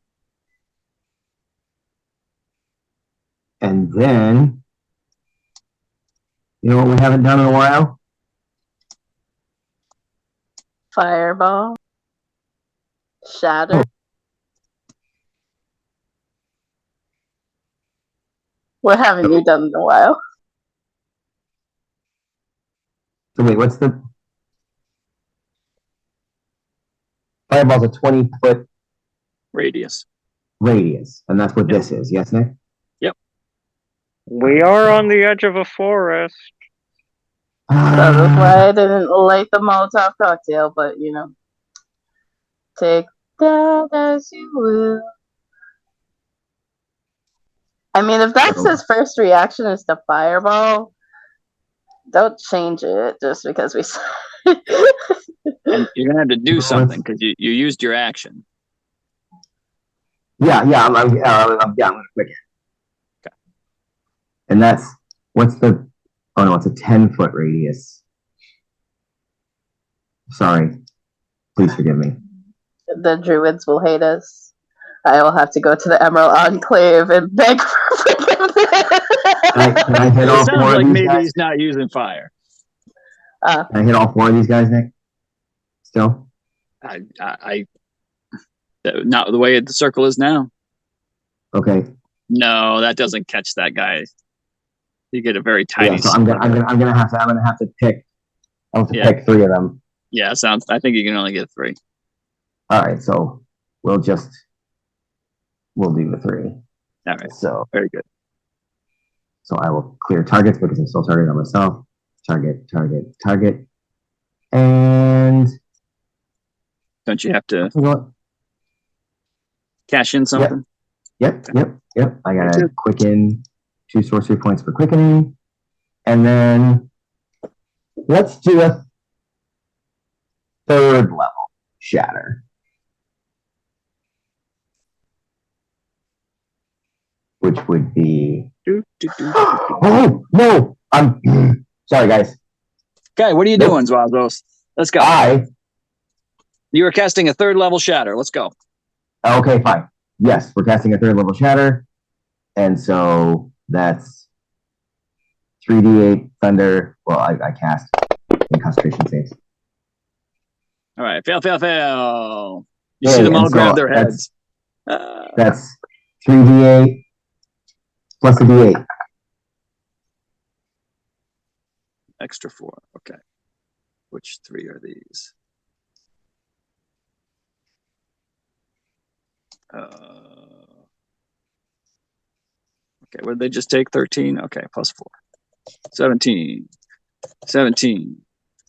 17. All right. Fantastic. And done. And done. All right. And this dark robe figure at Nyx's feet coughs up blood and dies. Didn't even get a turn. Yeah. Bubble! Bubble is going to... No, not the dice tower. I want to click on Bubble. Thank you. 60 feet. Oop. Oop. What's going on? Bubble is going to go... Well, have Bubble go there. All right. And I'll have him go up. Let's see. It's Alt? Hold Alt or... Yes. Oh. Maybe Control. Oh. Oh. Oh. Which one is it, Michael? Oh, it Can is you Alt. put him at 30 feet, Yeah. please? It is Alt. Let me just spin around and around. You spin me around. No, you could do that. That's awesome.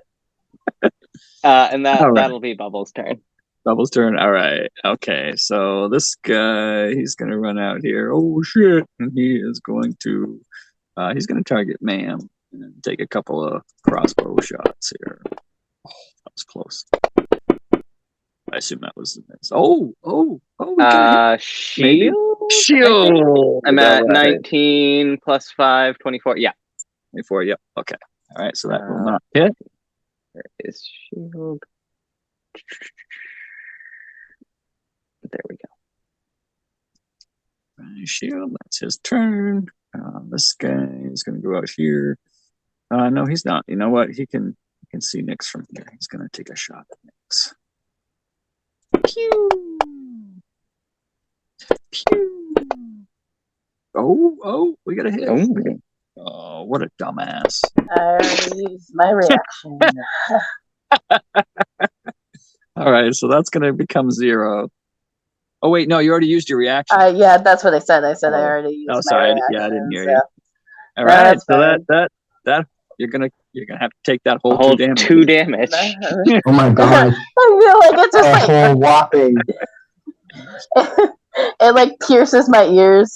It pierces one of my ears. I have like a piercing. Like, oh, perfect. All right, so that is the top of the round. It is 2:32. We'll go ahead and call it there. Boo. Depending on who we have next session, maybe reinforcements will show up for one side or the other or neither. Who knows? All right. So, all right, fantastic. Thanks, everybody. We'll Thank you. Thank you, no Nick. major holidays in a week. We'll I don't know. Do we want to get back on the one shots? Are we enjoying the campaign?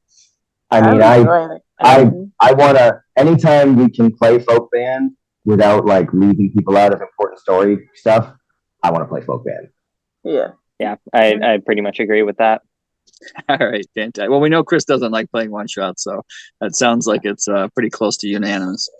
But I'll check in on Friday either way, and we'll call it from there. I mean, don't get me wrong. I like one shots. We're just level 13, like beasts at this point, and I have multiple 5th level spells I have not gotten a chance to use. I know, that's what was happening to me. Is I was like, oh no, I can't do fireball because of the friggin' forest and all this stuff fire. And then I was like, should I have to epic static now? Oh, but that's fine. Yep. That's fine. I will just nope. Yep. Next time. I was actually going to send you a message, Nick, saying thank you for straightening me out. Like, I needed that in that moment, and so. Okay, excellent. I appreciate it. I'm glad. Not trying to hurt your feelings or anything. No. It was the right call. All right. And so, we'll pick up next time, and maybe we'll fight something a little harder next time. We can really test out some abilities. All right. Oh my gosh. I hope we're not just killing random people. I'm pretty sure if they were stalking us, they're not. I mean, they had swords out, like, they were stalking us. They were obviously. Yeah. They don't seem very innocent at this point. All right. But who knows what you'll find on them. Yeah, maybe We'll search it'll the answer a bodies. question or two. Yeah. All right. Have a good week, y'all. Yep. Have a good Thanks, See week. y'all See later. you next Have a good weekend.